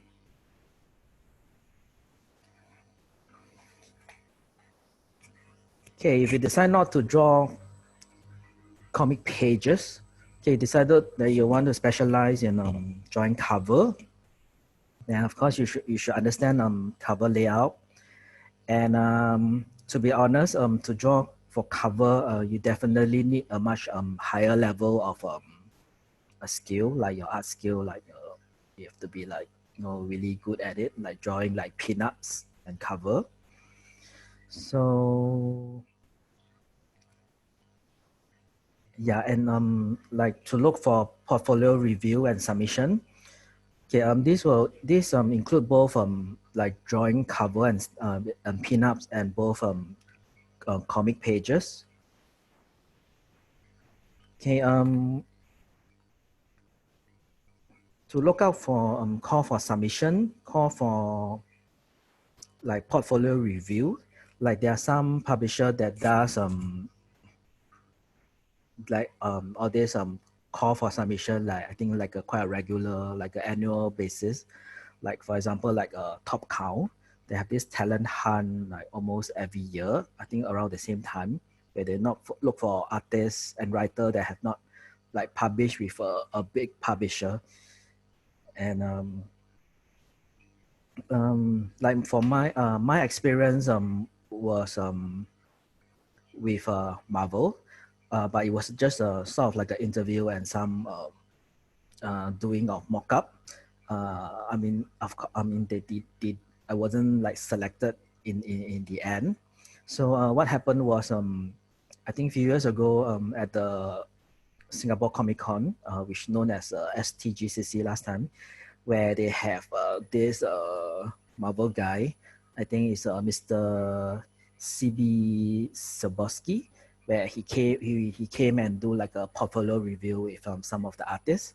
So I was one of the lucky few that was selected, and he sort of did some interview with me, and he introduced me to their sort of like their talent hunt people. So then the talent hunt people would like give you like a mock-up script and like a mock-up cover description or manuscript where you can draw and submit to them. So like the one that's in the middle, there's like a Miss Marvel. It's a mock-up cover, and the one on the right is one of the pages for Nova. So it's basically like a six or 5 page script that you do and you can submit to her. And like she was actually quite nice enough to give me some tips and to improve it. And according to her, after you submitted it, it will be stored in like a sort of like a database where I think like I'm not sure who will like maybe editor or writer. So if they need like an artist, they will probably like go through this database, which I probably think that is like a super big, database. Yeah, so if you are intending to draw for cover, of course you can always draw like a mock-up cover of the character that you want to work for. Like if you want to draw for like Marvel, of course you should draw like Marvel character. I mean, that's what they told me like last time, like, like they want to see how you portray their own character. So if you want to draw DC character, then you want to draw for DC comic, then you should draw more of like a DC character. But of course, yeah, I'm not. There shouldn't be like a limiting of like which publisher character you should draw. You know, especially if you're drawing it on your own, like you should draw like as many as possible. Okay, drawing fan arts. What I'm talking about here is kind of drawing fan art as a way to earn money. Okay, in a very uncultured way of saying, but as in like drawing fan art to make a living. Okay, I'm not very experienced with drawing fan art, but I know that it's a very it's a very active and vibrant group. So if you're interested in drawing fan art, of course you should choose what kind of fan art you want to draw, or what comic or what games or something. Then you can draw. You can join like a fan community, like a particular anime fan community, a particular comic fan community. Then there are a lot of Facebook pages about all this fan art, like and even on Reddit and Discord. So then you can also try to take commission, like especially if you are drawing like those popular title, you know, maybe like Pokemon or like games and stuff. And going to convention, like previously, like there's one that organized by AUSG, and I think now they are sort of like organizing a lot of like online, you know, no booth like events. Like you should go take a look.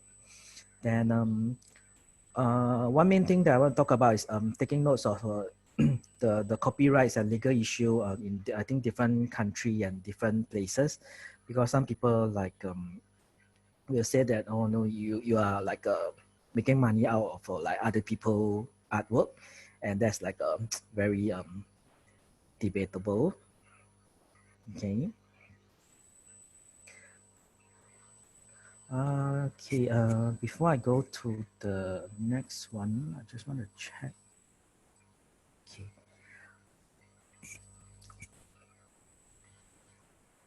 Okay, this is my second last slide.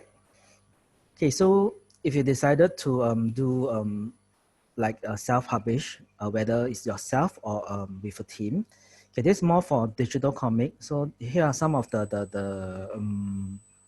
places where you can look into, like Comicslogy, there's an iBook store, there's a PixV, where they have like both a fan box and a booth. Fan box is kind of like a Patreon.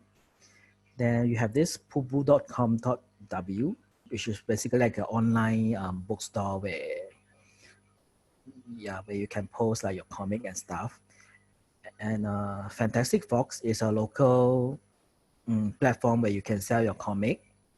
Then Gumroad, Selfie, and Cartel is more like a self-owned online store. But they are sort of like specialized in selling like a digital stuff. So like if your comic is like in PDF or this, like it is quite an easy way of selling them. Then all these websites are more of a common, not really common, as in like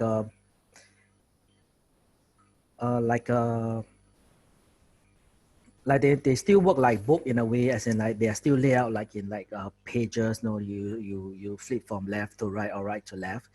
But they are more interested in doing like a web comic, which is like something that Rong is doing, which is quite a very different way of doing in terms of drawing and managing. So here are some websites that you can post your work: Webtoons, Tapas, video, Comic Vid, Smack, Viz, Comic Theory, Comic Rocket. Okay, the dark web comic. Okay, I think for comic vids now they are also going into like animated comic strip. So there's something that might be like a in thing in the future. Then I think the most important thing is when you do your submission, you have to make sure that the copyright and stuff, the copyright belongs to you, they cannot do anything to like, to your comic without your consent. Okay, this is my last slide. Okay, just a very general things of how you should behave, or like how you can be a better professional artist and a creator. Okay, the first one is sticking to deadlines and schedule, especially if you are working with a publisher or if you are working with a team. Okay, you should try to know how long you take to finish a particular task, like finish inking a page. Like how long do you take? If you need like half a day, or you need to take like 1 day, then you should calculate like how long you need to do to finish this. If you really cannot, then you have to tell them, I take this amount of time to like finish, and you shouldn't take like overtime into consideration, because overtime is really more like a emergency backup plan. In case something happen, in case like today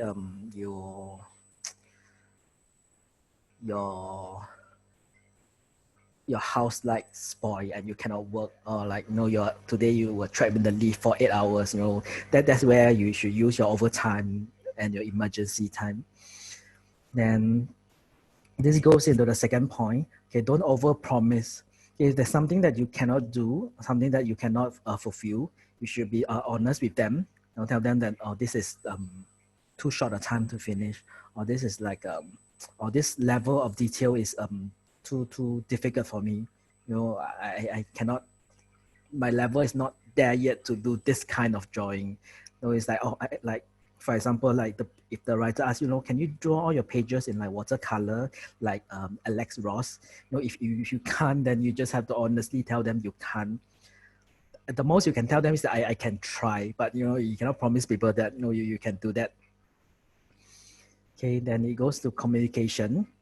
Like if you have anything unclear, you just have to ask. You just make sure that it's 100% clear, like 0% like assumption.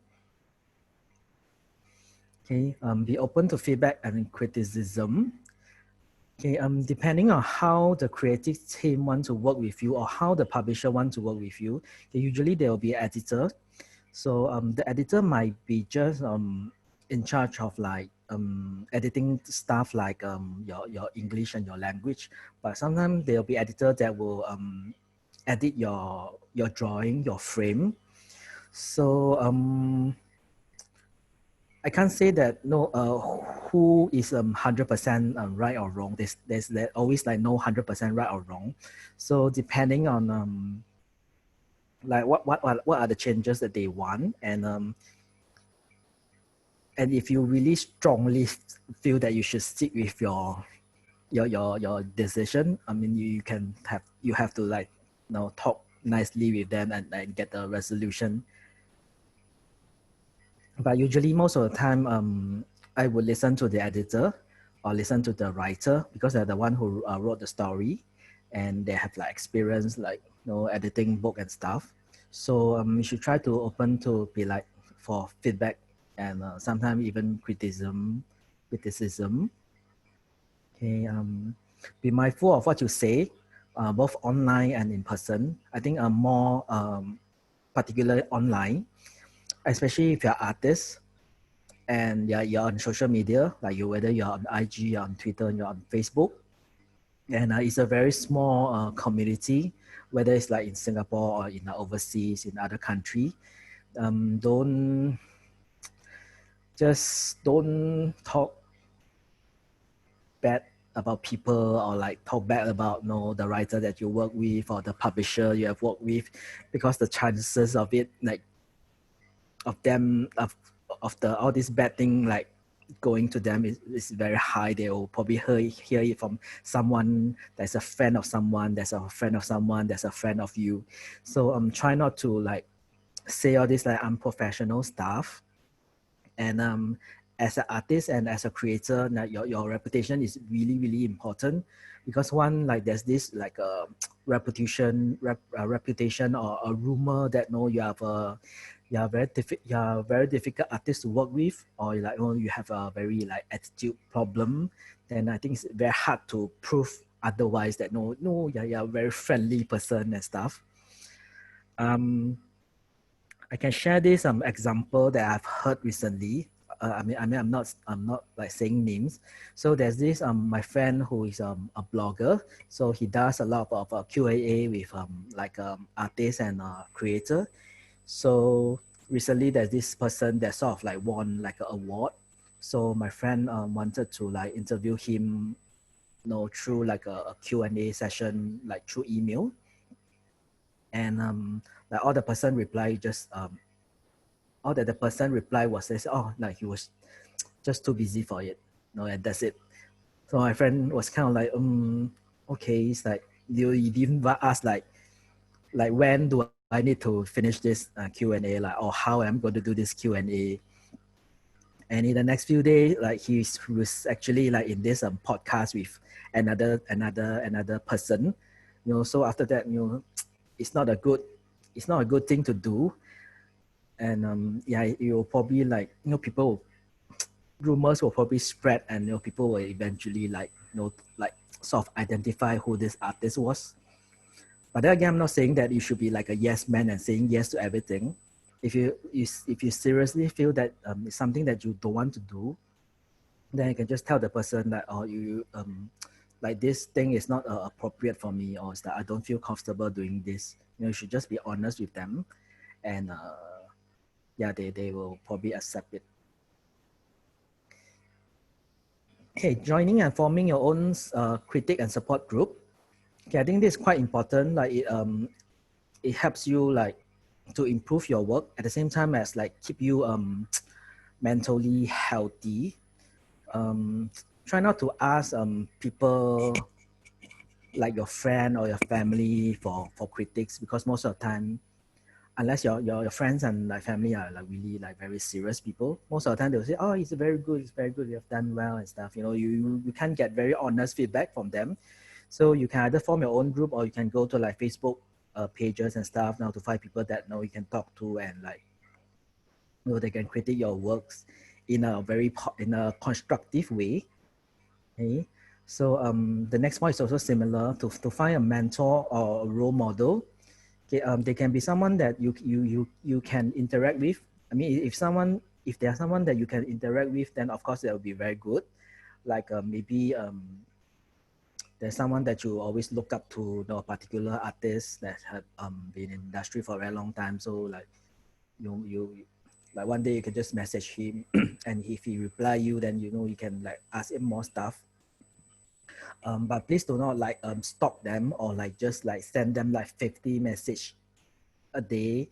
I have friends who have like people like sort of like come to a point where it's like harassing them, just asking them question. So should do that in a proper professional way. Then lastly, of course, is to stay humble, and to if anybody like just comment on your work, you should have the ability to judge whether this person comment is like a constructive comment, or just like a a toxic comment. And if it's really a constructive comment, and if you like to know more, of course you can continue talking to this person and like to learn more about it. Okay, lastly, of course, is to enjoy the process. Okay, if you like the end of the day, like after you finish drawing this, like all your comic or creation, you really like hate yourself, and like like you feel so miserable and stuff, then maybe I don't know, maybe drawing comic and drawing might not be something that you do it professionally. You can do it on your free time. You can do it as your hobby, because most important of like drawing and creation is like you need to enjoy the process. Okay, and with this is come to the end of my presentation. Thank you, everyone. All right. Thank you, Alan. Okay, so we have seen some of the questions here. What we are going to do is that because a lot of these questions are also about their experiences as comic artists and all this. What we'll do is that we will move them to the panel discussion, because I think everyone's a bit tired for now first.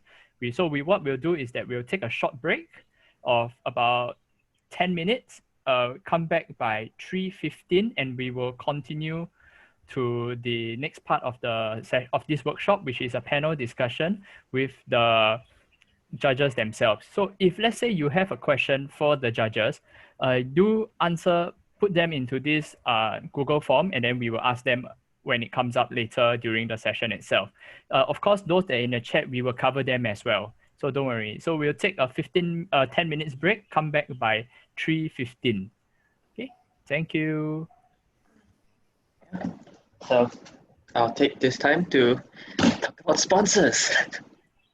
And if any of the judges have anything they want to chime in, or anything that they want to promote, like your comics or your social medias, then please also do.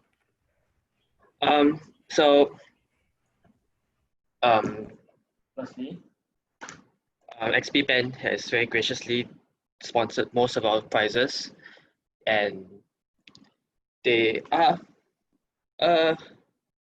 quite a new member into the scene, and I can say for a fact that they are really good tablets. I've got mine here, which is actually Rong's demo copy, which I'm still using. If Alvin ever wants it back, please tell me, I'll pay for it. And yeah, they are about $80 a piece. They are way cheaper than the Wacom, and they are pretty good. So if we got a lot of digital pieces this year, if anybody is wanting to transition from traditional digital, or your tablet has broken, which happens a bit, please checking them out. They're at XP Pen Singapore on Facebook. Next, our next sponsor is Pasir Ris East Youth Network. They help us a lot. And they asked me to promote. They're having a FIFA tournament. Check. Yep, Pasir Ris ECC FIFA 20 Showdown tomorrow. If you want to check them out, you can look at their Facebook on Pasir Ris East YN. Then next is the AUSG Center. It's run by, some of you may know him as JR Pencil. He at almost any convention, really, and he does all the chibis and fan arts and stuff. I think Alan name dropped him just now, and he's doing some September school holiday workshops. He's doing stuff like handicraft, crochet, and chibi. And if you're interested in what Alan was talking about selling stuff, he's also talking about how to sell your art, especially if you're an introvert. So check out his Instagram and Facebook. He's going to be posting about that soon. And like Alan said, if you want to do fan art for a living, he is very experienced. He goes overseas to do conventions and stuff like that. Back when you could go overseas or do conventions. Yeah. Next up is CDS. CDS is illustration studio in Singapore. They are one of the bigger anime illustration studios, and their Facebook is CDS.SG, and they help us from time to time because they kind of started it. And lastly, this event was organized by the NUS Comic Animation Society. If any of you are at NUS or think you're going to NUS, please consider taking a look at us. We try to make a community at NUS. We have a department which does art workshops. We do tutorials, and we try to make a group together. So if you're interested, please check us out on NUS Anitan on both Facebook and Instagram. Okay.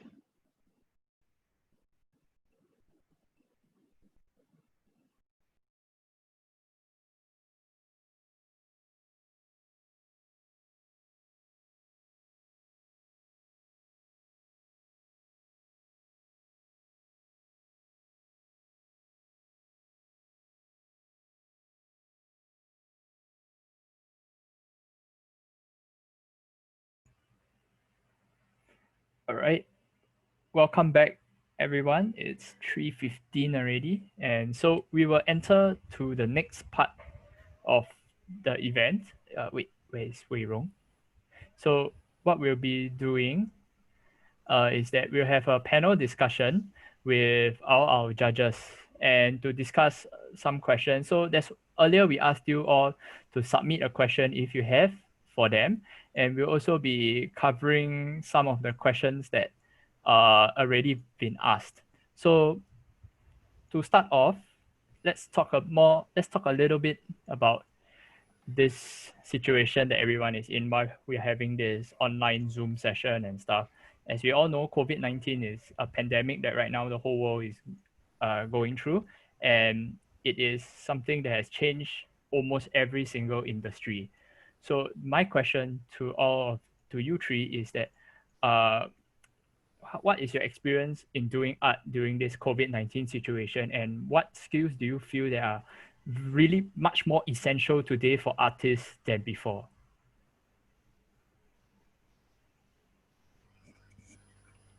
Does anybody want to start? Okay, I will start.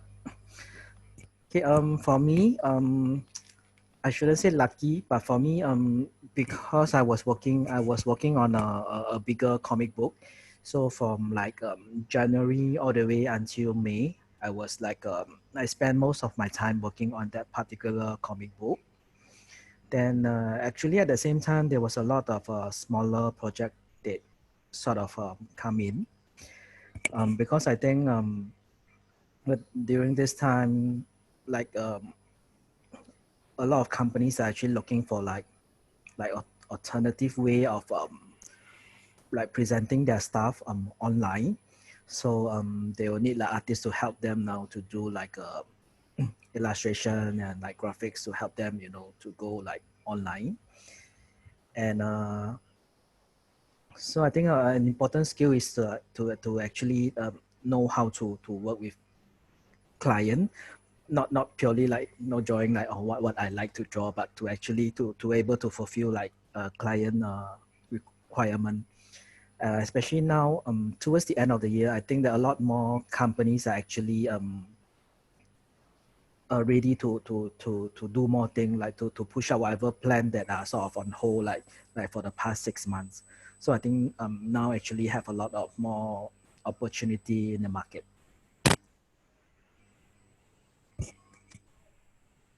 Wei Rong, Swee, do you have anything to add? For my part, okay, because I have a digital like I do works digitally, right? My work has always been in online medium. I've never had any sort of physical a need for any sort of physical delivery. So I have to say that one benefit of being in the new digital industry is that things like this virus situation don't quite affect you as badly. If you all know that like the tech companies have seen like improvement in their market share and things like that in this scenario, and it's the same for me lah. There's actually more digital work to be had during this COVID-19 period because if you are an artist with some name on the in the social media space, there's a lot more people at home who are now bored and with well, if you look at the US, they have government money and they are looking for more illustrations. Yeah. So with regards to my my comic work, there were more people in fact who were supporting the comic. So yeah, my experience has been actually not too bad during this COVID-19 period, apart from having to not be able to leave the house. Swee? Swee, you're muted.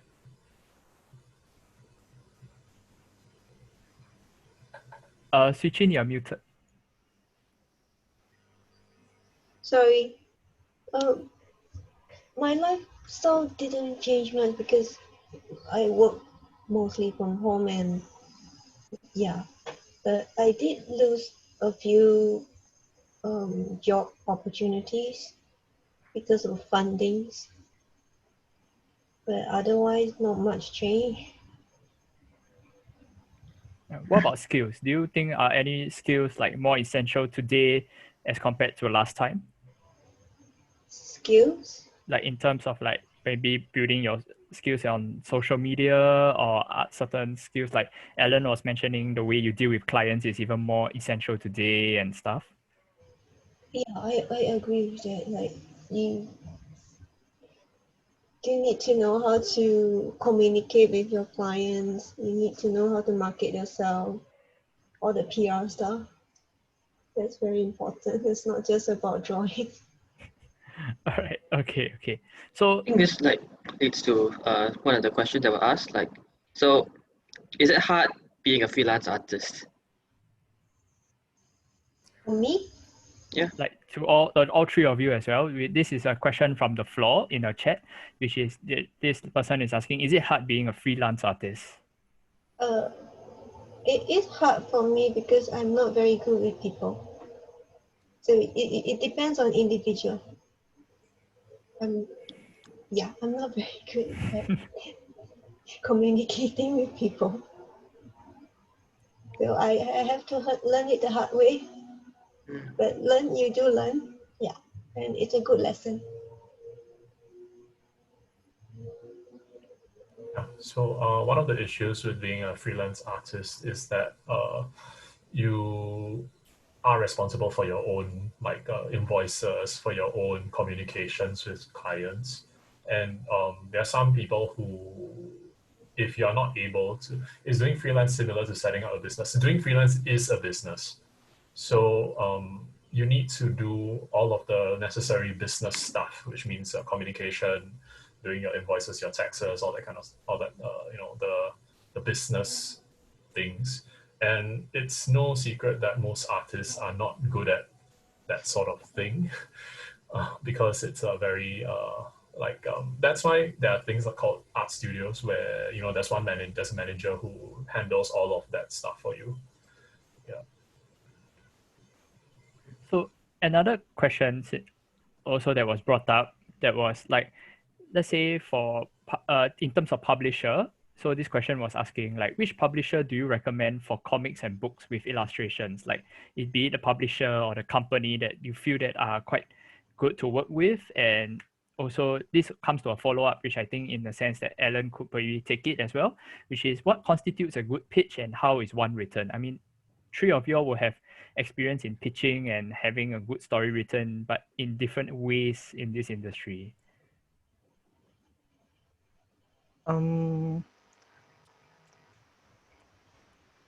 I can't really say like which publisher is good because it really depends on what kind of books, what kind of comic you are doing, and what kind of outcome you want from the books.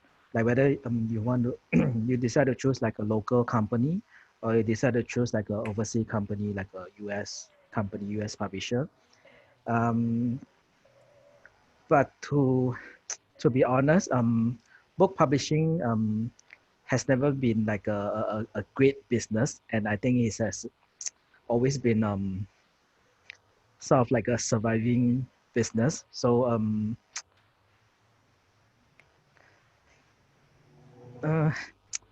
if you have the hope of like your first book going to be like like Harry Potter selling like hotcakes, then maybe you need to like adjust your expectation a little bit, because book publishing is a tough business, because you have book printing, book publishing, book distributing, then you have a bookstore selling your books. It's a very complicated process.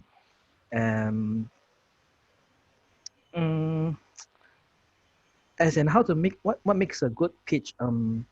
If you are pitching like a entire story, then you should have your manuscript ready. So depending on the way they call for submission, so whether you need to submit a full manuscript or like just the first chapter of a manuscript, then it should be a properly written manuscript, like no spelling error and stuff. Then usually if you are the one doing the comic, you should also do like maybe the first 5 pages of a comic. Then yeah, and and maybe like a what you call that, like a CV or your portfolio of all your previous work. Yeah, and like sounding proper in your email. Yeah, I think that will be like something they will probably take it seriously and like actually like reply to you.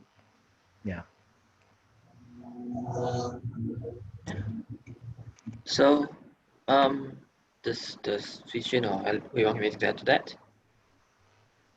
Would you like to Yeah. add on about publishing, since especially like Rong perhaps also, since you publish on the digital space, the web comics and stuff, so do you feel like publishing online is actually it's a very different ball game as to what Alan has said, and how do you feel that if people want to get into publishing at their own comics, like how could they do it today as well? Publishing online is a process called self-publishing, right? So what that means is that you create the work, you put it out there yourself, you are in charge of marketing and distribution on your own, right? That's one big difference between going to a traditional publishing house and doing e-publishing. There are e-publishing platforms where you can put up, comics like webtoons, like Comixology, like all those, but you still have to do your own advertising because the platform will not do advertising for you unless you happen to have good connections or you just happen to get lucky, right? A lot of it is getting lucky, but getting lucky is also something that you can control by making friends, by making connections. So how it works in the digital space is different in the same way that tech companies are different. So a lot of things you can run parallels with tech companies because as people, well, I'm not sure if you guys know, but tech companies tend to make a loss in the first few years of publication, of starting, because in the initial period they are throwing money in order to get outreach. To succeed in the digital space, you need views, you need clicks, you need eyeballs. And to do that, you need to make things easily accessible, which means you can't paywall, and you need to make things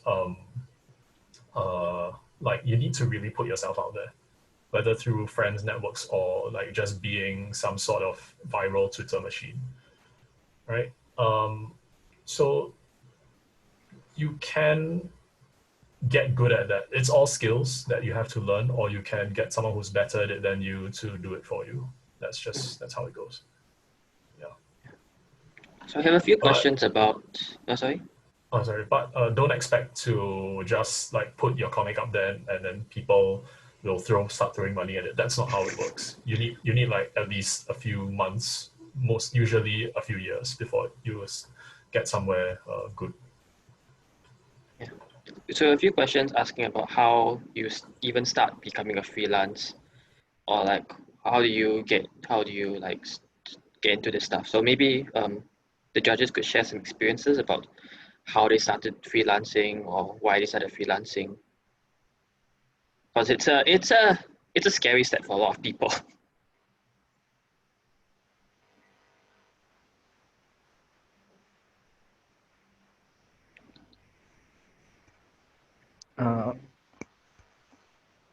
Okay, I will share mine first. I didn't really choose to be a freelancer originally. It's more of a situational thing because like a few years ago, I was sort of like retrenched from the video games company. Then at the same time, like a lot of company, even my previous company, like they were having like hiring freeze. So that time, like I spent like the next few months like looking for a job and like interview and stuff. But most of them like they didn't get back to me. So at that time, there was like some friends that like they have like people that's like looking for artists to do like project. That's like sort of like a commission-based project. So that's when I started taking them. Then in a way, I was lucky that I get to know more people, more company. Then I've been doing that for like the past like probably around 5 years. I do get a lot of project that is I think I have this like a not really reputation, but I have this uh, not really skill, but I have this thing that that people or a company will come and find me to do firefighting, where they like they have a deadline and like maybe the previous artist can't finish what they're supposed to do, or like the artist just suddenly disappear, that kind of thing. So in a way it's also good for me because I get to work with a lot of different things, a lot of different style.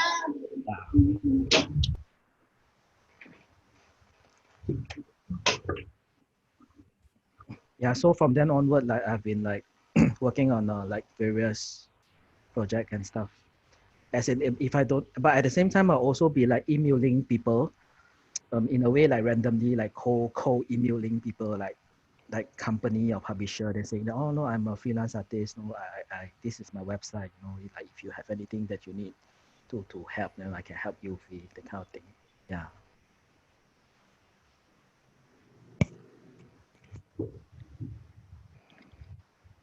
Swee. I I did work full time when I first started out. After I graduated, I worked full time as a graphic designer and character designer.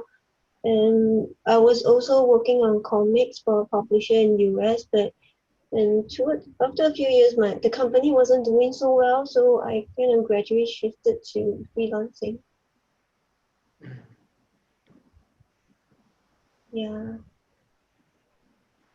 How about you, Rong? How did you enter My this? situation is different from both of them. I never started in art. I was an engineer. I did civil engineering. I was in the construction industry for a year. While I was there, I started my first webcomic. It was a side gig. I didn't earn any money from it. I did it for fun. I did it for a year, and then I was like I said, I did all the things that I talked about. I made friends who were popular webcomic artists. I did that through a streaming platform that was popular at the time called Picasso, that was popular among artists. They in turn introduced me to other popular webcomic artists. So if you've heard of series like Rebirth or Lumine, those were people who were among my peers. We had a WhatsApp group and everything. And so we cross-shared each other's comics, and in that way we got Webtoons' attention on us. And Webtoons in turn gave us some advertising, some front page banners because we did good content. And because of that, I was found by Merriweather, who was looking for new artists at the time. He is still always looking for new artists, and brought me on board. And from there, I left my job to pursue webcomics full time. So mine's a bit more of it's a lot of grasping at opportunities that come by, not so much putting myself out there. Well, I mean, put myself out there in a different kind of way, I guess. But no cold calling or anything. It's all connections. So before you all took that step, I think this is a good question that was brought up earlier by one of the participants. So they were asking like, how do you know if your skills are ready to be published? Like, at what point do you all feel that your talent is up to par, or how can one tell that my talent or my art is up to par for publishing, for anything?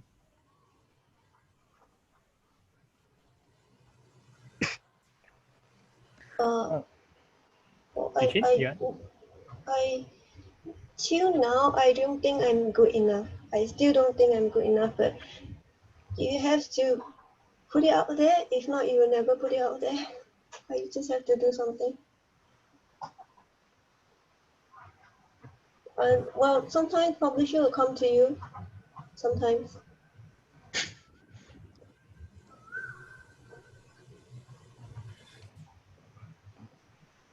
Alan, Wei Rong, any comments about that? I think especially for drawing comic, there's no really like a gauge where it's like how well or how bad you draw. But as in like if you're able to like convey your story, or you're able to convey your writer's story, then it's good enough. And yeah, and like some publisher, they are looking for like a very different style. Like some can be like looking for very abstract style, some can be looking for like very like realistic, photorealistic style. So yeah, there's no actual point where like I would say that, oh no, I drew this, no, oh, it's good enough to be published. Usually, especially if you're a freelancer, usually anybody that comes to me and asks me, can you do this thing? Usually 90% of my time I'll say, yes, I can do. Then after I get the job, then I'll like go and learn like how to actually do this stuff. So yeah, I don't think there's like a stage where you'll be ready. No, you should always try to submit or to pitch it. And like, if they're good enough, if some of the publisher might be nice enough that they give you some feedback or tell you, oh, your drawing is not like how is it not good yet, like how you can improve on it, that kind of thing. Yeah. So I think you should just show it to more people and like get more feedback.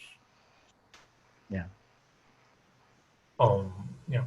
Especially in digital comics, the fastest way to improve is to put your work out there and see what people say about it. Especially, if you have a lot of artist friends, especially now the younger, you guys have the internet, right? I think in the past that didn't exist. Like you want to find artist friends, like now it's very easy. You go out there, you go on Discord, you find those groups, you say, hey, I want to share my art or whatever. Hey, can you comment on it? And then you get like people who are like big game designers or illustrators, maybe they have free time, they come by and it's like they give you a whole ton of things that you can learn about. So point is, you just need to keep working, right? The point to get where you get good enough doesn't exist. If you've heard of this guy called One, the manga creator who made Mob Psycho 100 and One Punch Man, if you've seen his art, you'll know that he can't draw, but he is one of the biggest manga creators in Japan because he has a good ability to tell a story. So,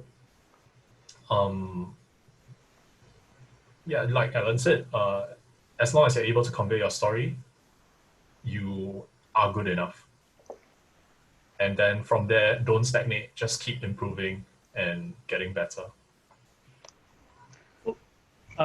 Piggybacking off that part where you talk about how one maybe may not be the best artist, but he can tell a really, really good story. So we actually have a question about that, something like that, which is that this person is saying that if you have a story and you wish to find people to work with to create a comic, where can you go to find these people to collaborate with, especially since you're not from an art background?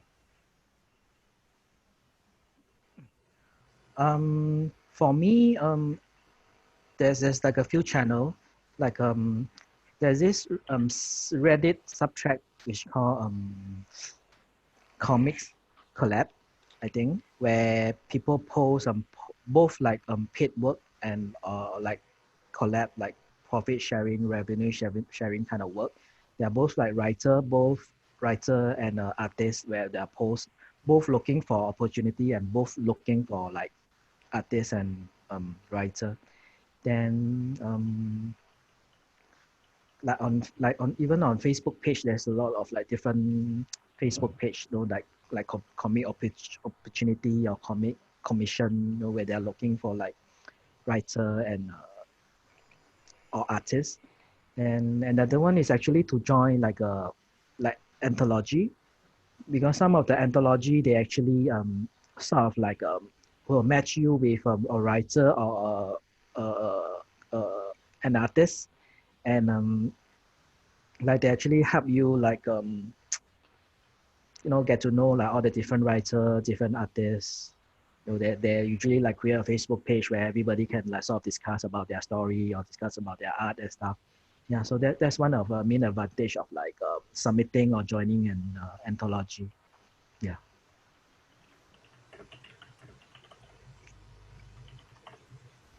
Any other comments on this? All right, I think we will have time for one last question. Let me take a look at the chat and see if there is one last question that we can ask.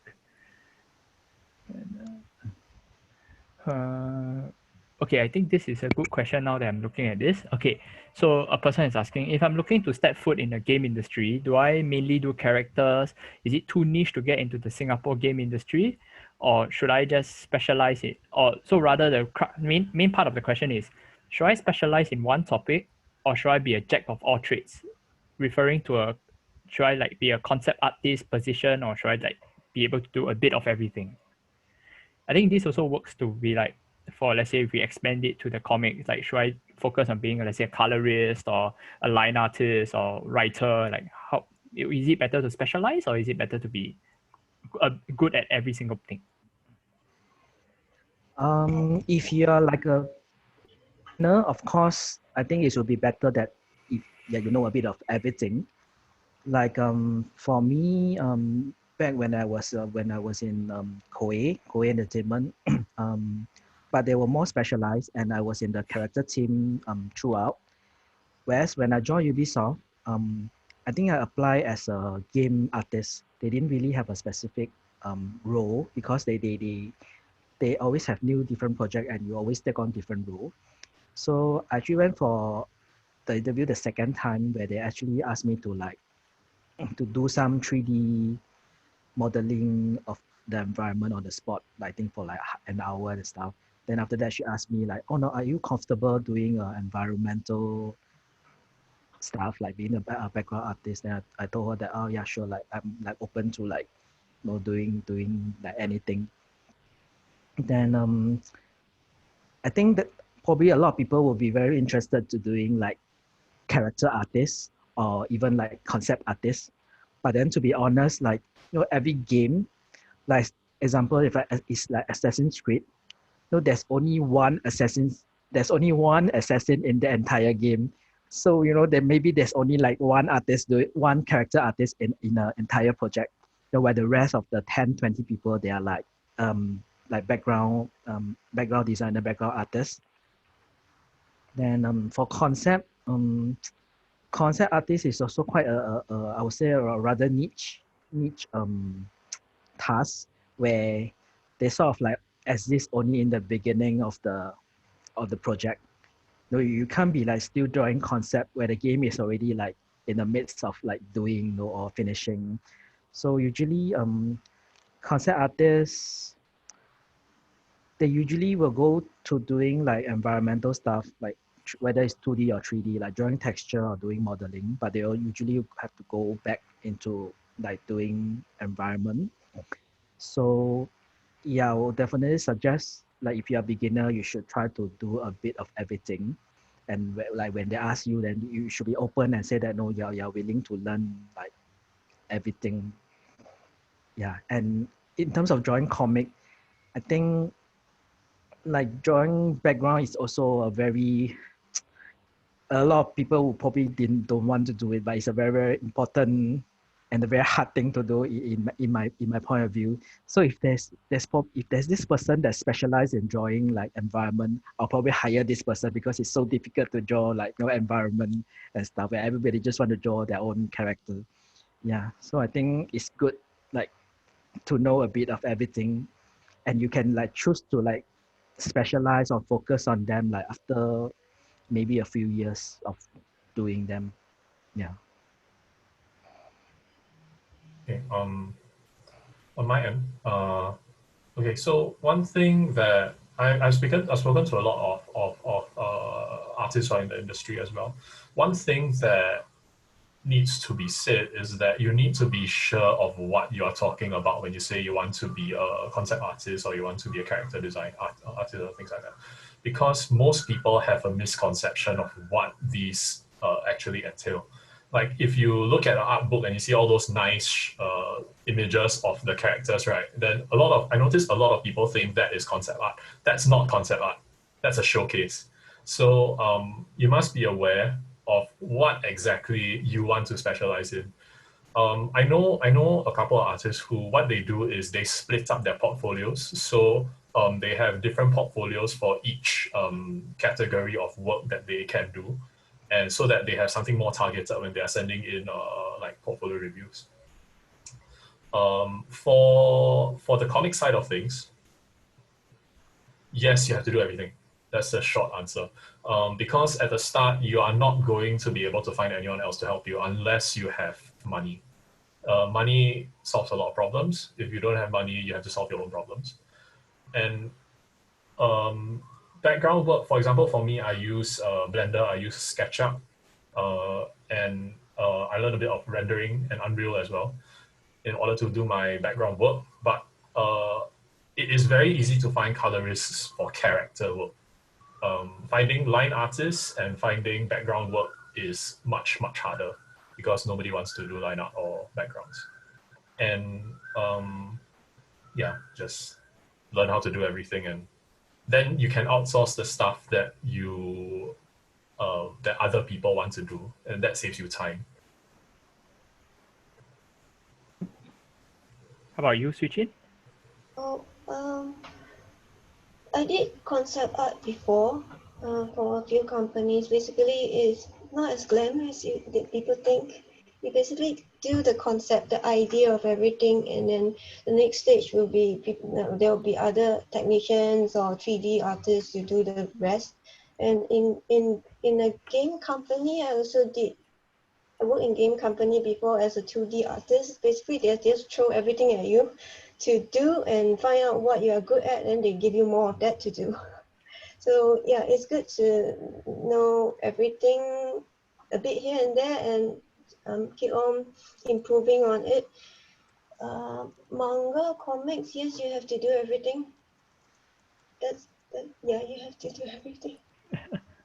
Okay.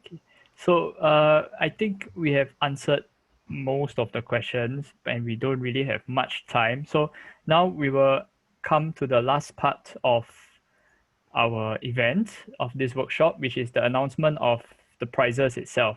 So this year we actually have a new category, which is the comic category, which previous iterations of, or rather the very early iterations of the event had, but it got discontinued, and this year we decided to bring it back.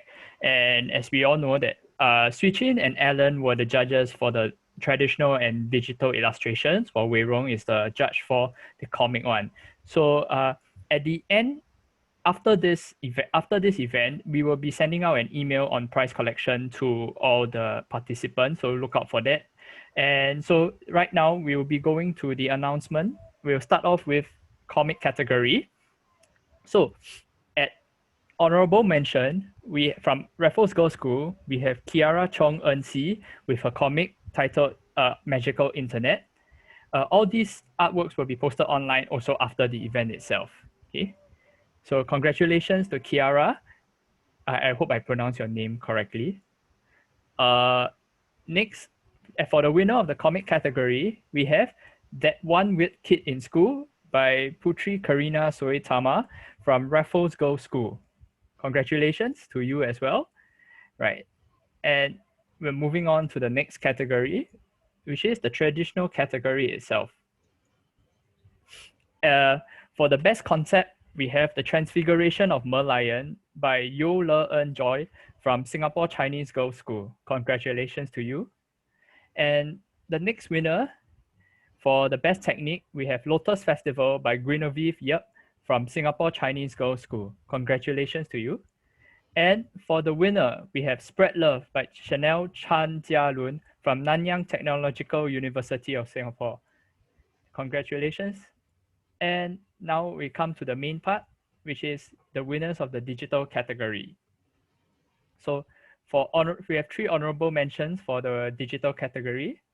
We have Celebration of Magic by Huang Xingrui from Raffles Girls' School. Spread the Magic by Yap Rui Si from Raffles Girls' School.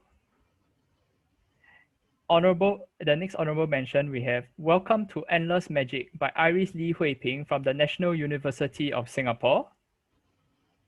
Next, Best Concept, we have The Magic of Harmony by Zhao Mingjian from the National University of Singapore. The Best Technique, we have During Biology Class by Chen Guo from Raffles Girls' School.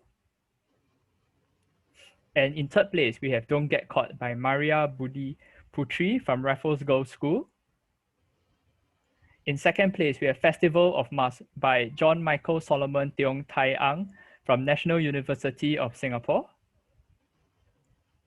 And last but not least, we have in first place, we have Little Match Girl by Lin Yue Yang from Singapore Institute of Technology, SIT DigiPen. Congratulations to all the winners. We hope you will enjoy your prizes, sponsored by both XP Pen and the Pasir Ris East Youth Network itself. So before we end, we would like to thank all our supporters and sponsors who made this contribution, whose contribution made this event possible. And we hope that you will look out for this event again next year, perhaps with a new theme and stuff. And so please leave us a feedback using this link or scan the QR code. Give us any feedback about, let's say, this year's competition or what you hope to see next year itself. And just a reminder, look out for the email about prize collection, and we will be contacting you guys shortly about it. And okay, so I know there are some questions left that that may not have been answered. I'm just wondering if the judges are keen or willing to stay a bit longer to continue the discussion. I'm okay. Okay. Yeah, sure. Okay, so we have already come to the end. So thank you everyone who has participated. We'll give you some time to answer the feedback, or if you have any other questions, feel free to bring them up. But if let's say you need to leave, you're welcome to take. We shall maybe stay for a bit longer just to let you guys ask a few more questions if you would like to ask. So congratulations to all the winners again. All the winning entries and will be posted online. As you guys may have noticed that some of the winning entries have the artist socials and tags. This is just if you did win in this competition and you may have missed our email about promoting your art socials and stuff, do email us about it and we will add them onto our posts and stuff.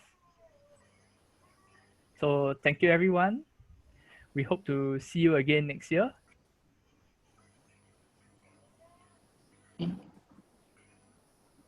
Which questions have we not answered?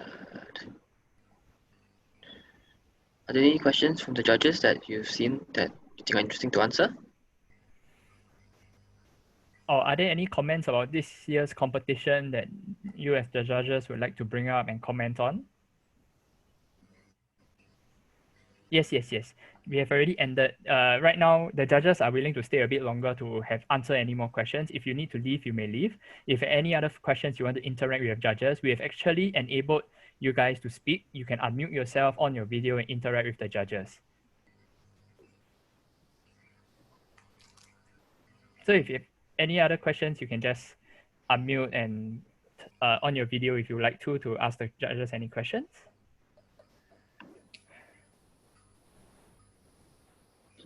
So thank you for spending the time. We hope all of you had an enjoyable workshop and enjoyable time during this event. Do help us to leave a feedback so that we may do better next year as well. So we have a question here from Siti. She want to ask, like, how do you pursue doing comics while having a full-time job? Me? Oh. For all 3 judges. Okay. Yes, Swee Jin. Okay. Well, I work during the day and I draw at night and weekends. So my social life is kind of zero. but I enjoy it. So yeah.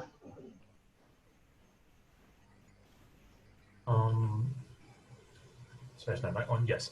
Okay, so yeah, I did the same thing for like I said, I did the same thing for a year. I worked in the day. I worked in construction job, so I work until 6. I get home at 8, and then I draw until 12. Then I wake up at 6 in the morning and I go to work. So that's how you do it. You give up other things. You have to decide what's your priority in life. If you feel that you having a social life and having friends is like that you interact with daily or like on a very regular basis is more important than your comic, then um, go have your friends, you know. But if you want to be able to draw your comic outside of your work time, you have to make some sacrifices. Yes, that is also interacting with friends while you draw your comics. That's a great option as well. Helen? Yeah, I think similar with them. So like for me, like because now I'm a freelancer, so basically I work like every day. So but at the same time I still like want to do my own comic, so I just have to find time to like, you know, to do, even it's just like one panel a day, like you should, you know, squeeze out the time, you know, maybe you can sleep like less 1 hour, that kind of thing. But it just, yeah, it just really depends on what are you willing to sacrifice, and how important is like drawing like comic to you. It's just like going to gym is like, you know, if you want to lose weight or you want to build muscle, you just have to find a time to like go to the gym like 1 hour a day, that kind of thing. So it's really how you arrange your schedule, you know, because everybody have the same amount of time. Like it just really depends on what you want to do, you know, instead. Yeah. Or mental exhaustion after work, do the heavy mental load stuff on weekends if you have weekends, right? When you're well rested, then leave the the drawing, the sketching, all that stuff for regular work days. So then that will help you to spread out your load, and basically like put the heavy stuff on days where you're more able to take it. And is health important for making comics? You have to be at least not like falling apart. Yeah, you can't. I know a lot of people who had to stop drawing comics because of health reasons. Particularly if you have bad posture and your setup aren't good. Carpal tunnel is very, very dangerous. It will kill your career. So yes, health is important. Also take care of your back. So do some exercises in stretching, that will help. Personally, I recommend reading up on ergonomics and getting a proper chair. Or for me, I use a standing desk in order to make sure that I don't get back problems. And I have all my tablets at a 45-degree angle in order to avoid having my overextension of my wrist and things like that as well. I think if like you're at the stage where you are having a full-time job and you want to start your comic, I think you should not have a full-time job that is in the creative field, because creative field is you're going to eat out all your time, because OT is like a normal thing and it's going to take out a lot of your like your mental creative juice.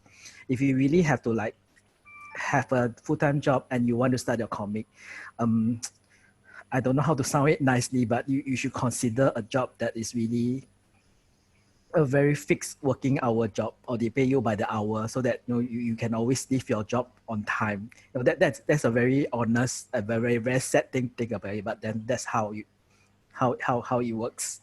Yeah. So one of the questions asked by Min Yong is it possible to support yourself fully on just an artistic career?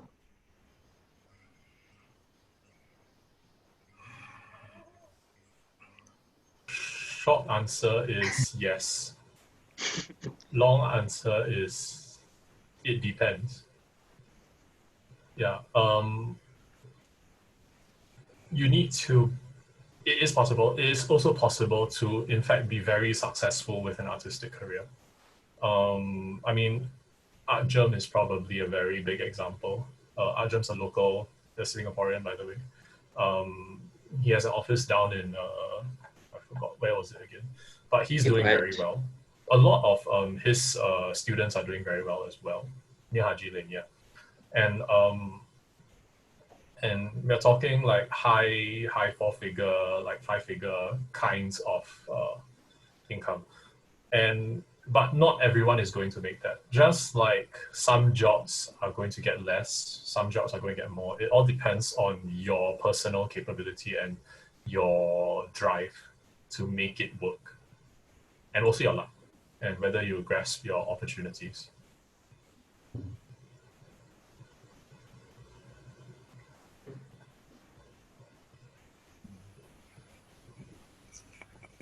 Yeah, I think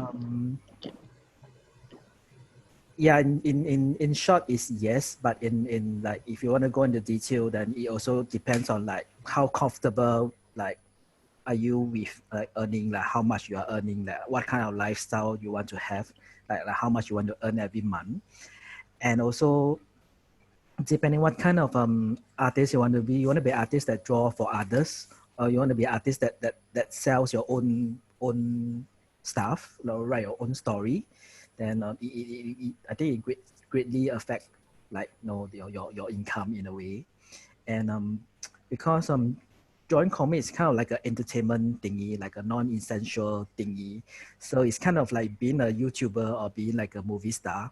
Like there are probably like millions of people trying to make it big, and like the top like 1%, maybe there's only like this 20 top earning artists or earning movie star. So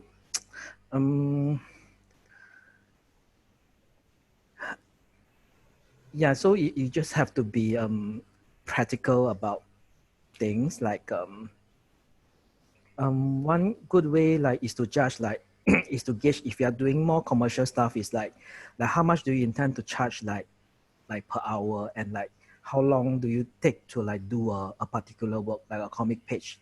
Like for comic page you're going to take like 5 hours to draw, and maybe you charge like a $20 per hour or $10 per hour, so that would be like a $60 per page. That will make a proper proper living out of it. Yeah. So in a way, you can probably like survive in a very positive way. Yeah, but you should be open to like doing different kind of thing if you have this intention of making like your drawing as a full-time job, as an earning job. Yeah. Yeah, my answer is yes and no too, because artist is quite a broad term. So it really depends on how you manage yourself, how you improvise, how far you want to go, and when you want to give up. Like we have 2 success stories here. Really, for me, I'm not that good, but I'm managing. So yeah, it depends on individual. Really, you need to know how to manage yourself and keep on learning, keep on like finding, like stretching out and learning new things. Don't get stuck, and know how to market yourself. Well, there's lots of things to learn, really. It can be done. Okay, so I think we have time for about 2 more questions. So one question asked is it possible to make comics and publish them while in school, like in secondary or upper secondary? Yes, you can do it online. I published with newspaper when I was in secondary school, so that's possible. And also some local magazines, so yeah, it's possible. You can also self-publish. You can print your own books. It's not that hard, really, if you want to do it. In the US, they actually print like tiny little books and then sell it at cons, like convention, and in Japan too, like doujinshi. So yes, you can do it. how to It is. earn money without. Right, yes, I was about to say, yes, some of my peers in webtoons are that age. It is, and it's possible to get a featured series. That means like a proper contract with webtoons while you're at that age, because it all depends on the story that you're trying to tell and how well you're trying to tell it. But most people at secondary or upper secondary are not able to tell good stories yet, right? So if you are one of those who can, then good for you. Get some friends or peers to read your comics, and understand, like, give you feedback. If they think it's good, then you know, you can try for publishing. If they say you can improve, then take that criticism. All right. Consume more media, read more comics, read more books. That's actually what I think is a better thing to do, to improve that your basket of media that you have, your background, and study hard, because you should try and do well in school as well. You know, yeah. Okay. So I guess this one's more specified way wrong. How would you earn money from comics without paywalling them? How would you earn money from comics without paywalling them? If you publish on Webtoons give you Google ad revenue. If you are in the Campus Creator Program, which is their equivalent of YouTube, I think some others may have the same system. There's also a fast pass system on Webtoons. Other than that, if you're talking more self-publishing methods, you can create a Patreon account. And if you are well known enough, you can, or you update frequently enough, you might get a good following that could give you a tidy sum of money. Other than that, YouTube, process videos, branch out. There's a lot of methods to earn money on the internet these days. A lot of them are tangentially related to comics, but you can do lots of different things with your comics. So like what Meriwether is doing right now, he's making YouTube videos, voiced videos of his comics, and he's doing illustrations for Patreon. Those earn more than enough money to sustain his fleet of artists. So yeah. In fact, if you want to earn money from comics and you want to self-publish in that way, you shouldn't paywall at the start.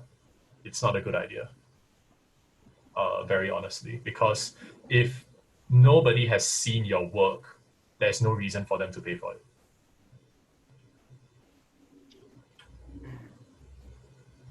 Okay. So I think we can do one more question. This is the last one.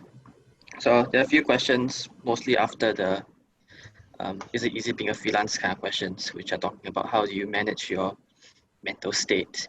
One person asked, like, how do I continue drawing in NS when it's completely uncreative? And I think a lot of this has to go around like the work ethic of being an artist, a freelance artist, managing your own time. How do you keep yourself sane? So I'd like to ask the artist's final question, like, where do you find your inspiration, your muse, your sanity to continue being a freelance artist in Singapore?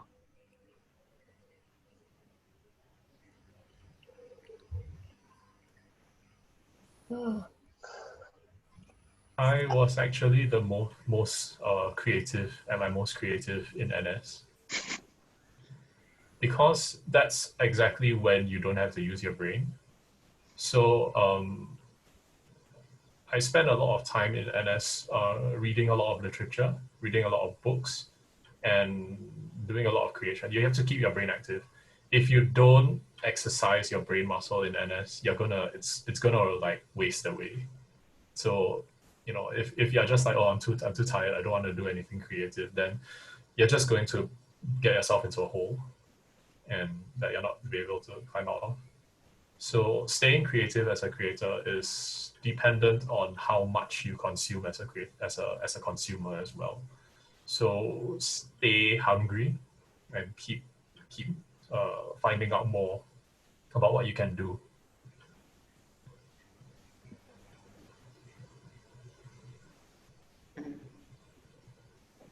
Alan, switch it. Okay. For me, my NS was really like a brainless 2.5 years. So I really like did nothing when I was in my army. So I should not talk about that. How to stay creative as I would say like not for skill wise, but for your daily stuff, I would suggest like reading more. If you don't read, then at least watch show movie. But I think reading is actually a lot better than watching show, because when you read, you actually have to imagine like how things work, and it actually like force you to like envision thing. To then watch show and talk to people, and like to just basically just talk to people and know about more things, because the more things that you know, the more knowledge you have, the easier you will be when you are creating your comic, because you don't have to like go to Google and search like, oh, how this thing work, because you already have this knowledge. Then the second point is actually going back to the basic. No matter how experienced you are, how good you are, you should always go back to the basic. And this especially more important where you are a beginner, which I think a lot of artists are not really doing it now. That's like going to basic thing like doing like a live drawing, which actually train your observation and your like your drawing skill, your observation skill, your your 3D skill, and stuff like color theory, like composition. That's something that you should like once in a while you should just keep practicing, no matter how good you are. You just have to like try to remember, how to draw all this thing, or how color theory work, blah blah blah, that kind of thing. Yeah, so I think by doing all this, you will probably keep you pretty creative. Yeah. Okay. Good answer.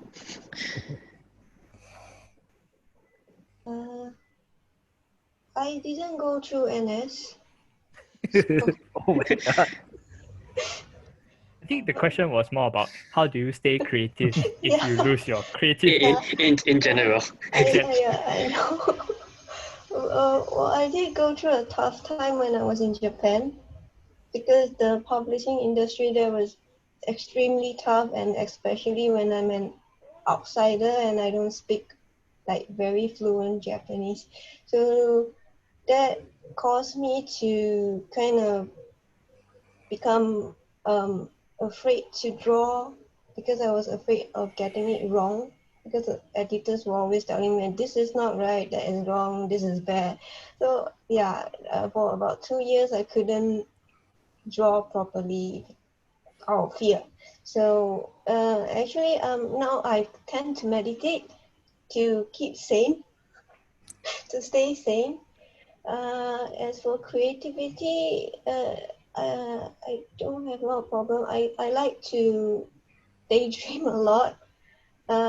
Nature actually helps, because all the noise in the city actually is quite bad for us. So when you're in nature, it helps to silence the brain, and you can study the landscape, the colors, how light works, and all the shadow thing. And you can observe people walking around, animals, and how the breeze move, and things like that. Also, reading is important. Keep thinking, like keep your brain active and your body active, I guess. Yeah. Keep drawing, really. Sorry, my Okay. phone. It's okay. Yeah, so I meditate to keep sane. Okay. I think don't want to take any more of your time. Thank you so much I'd like for to thank you all again for taking your time to answer the questions, and thank everyone for joining us for the workshop today. Justin, you think? nothing. So thank you so much. I think we can end here as well.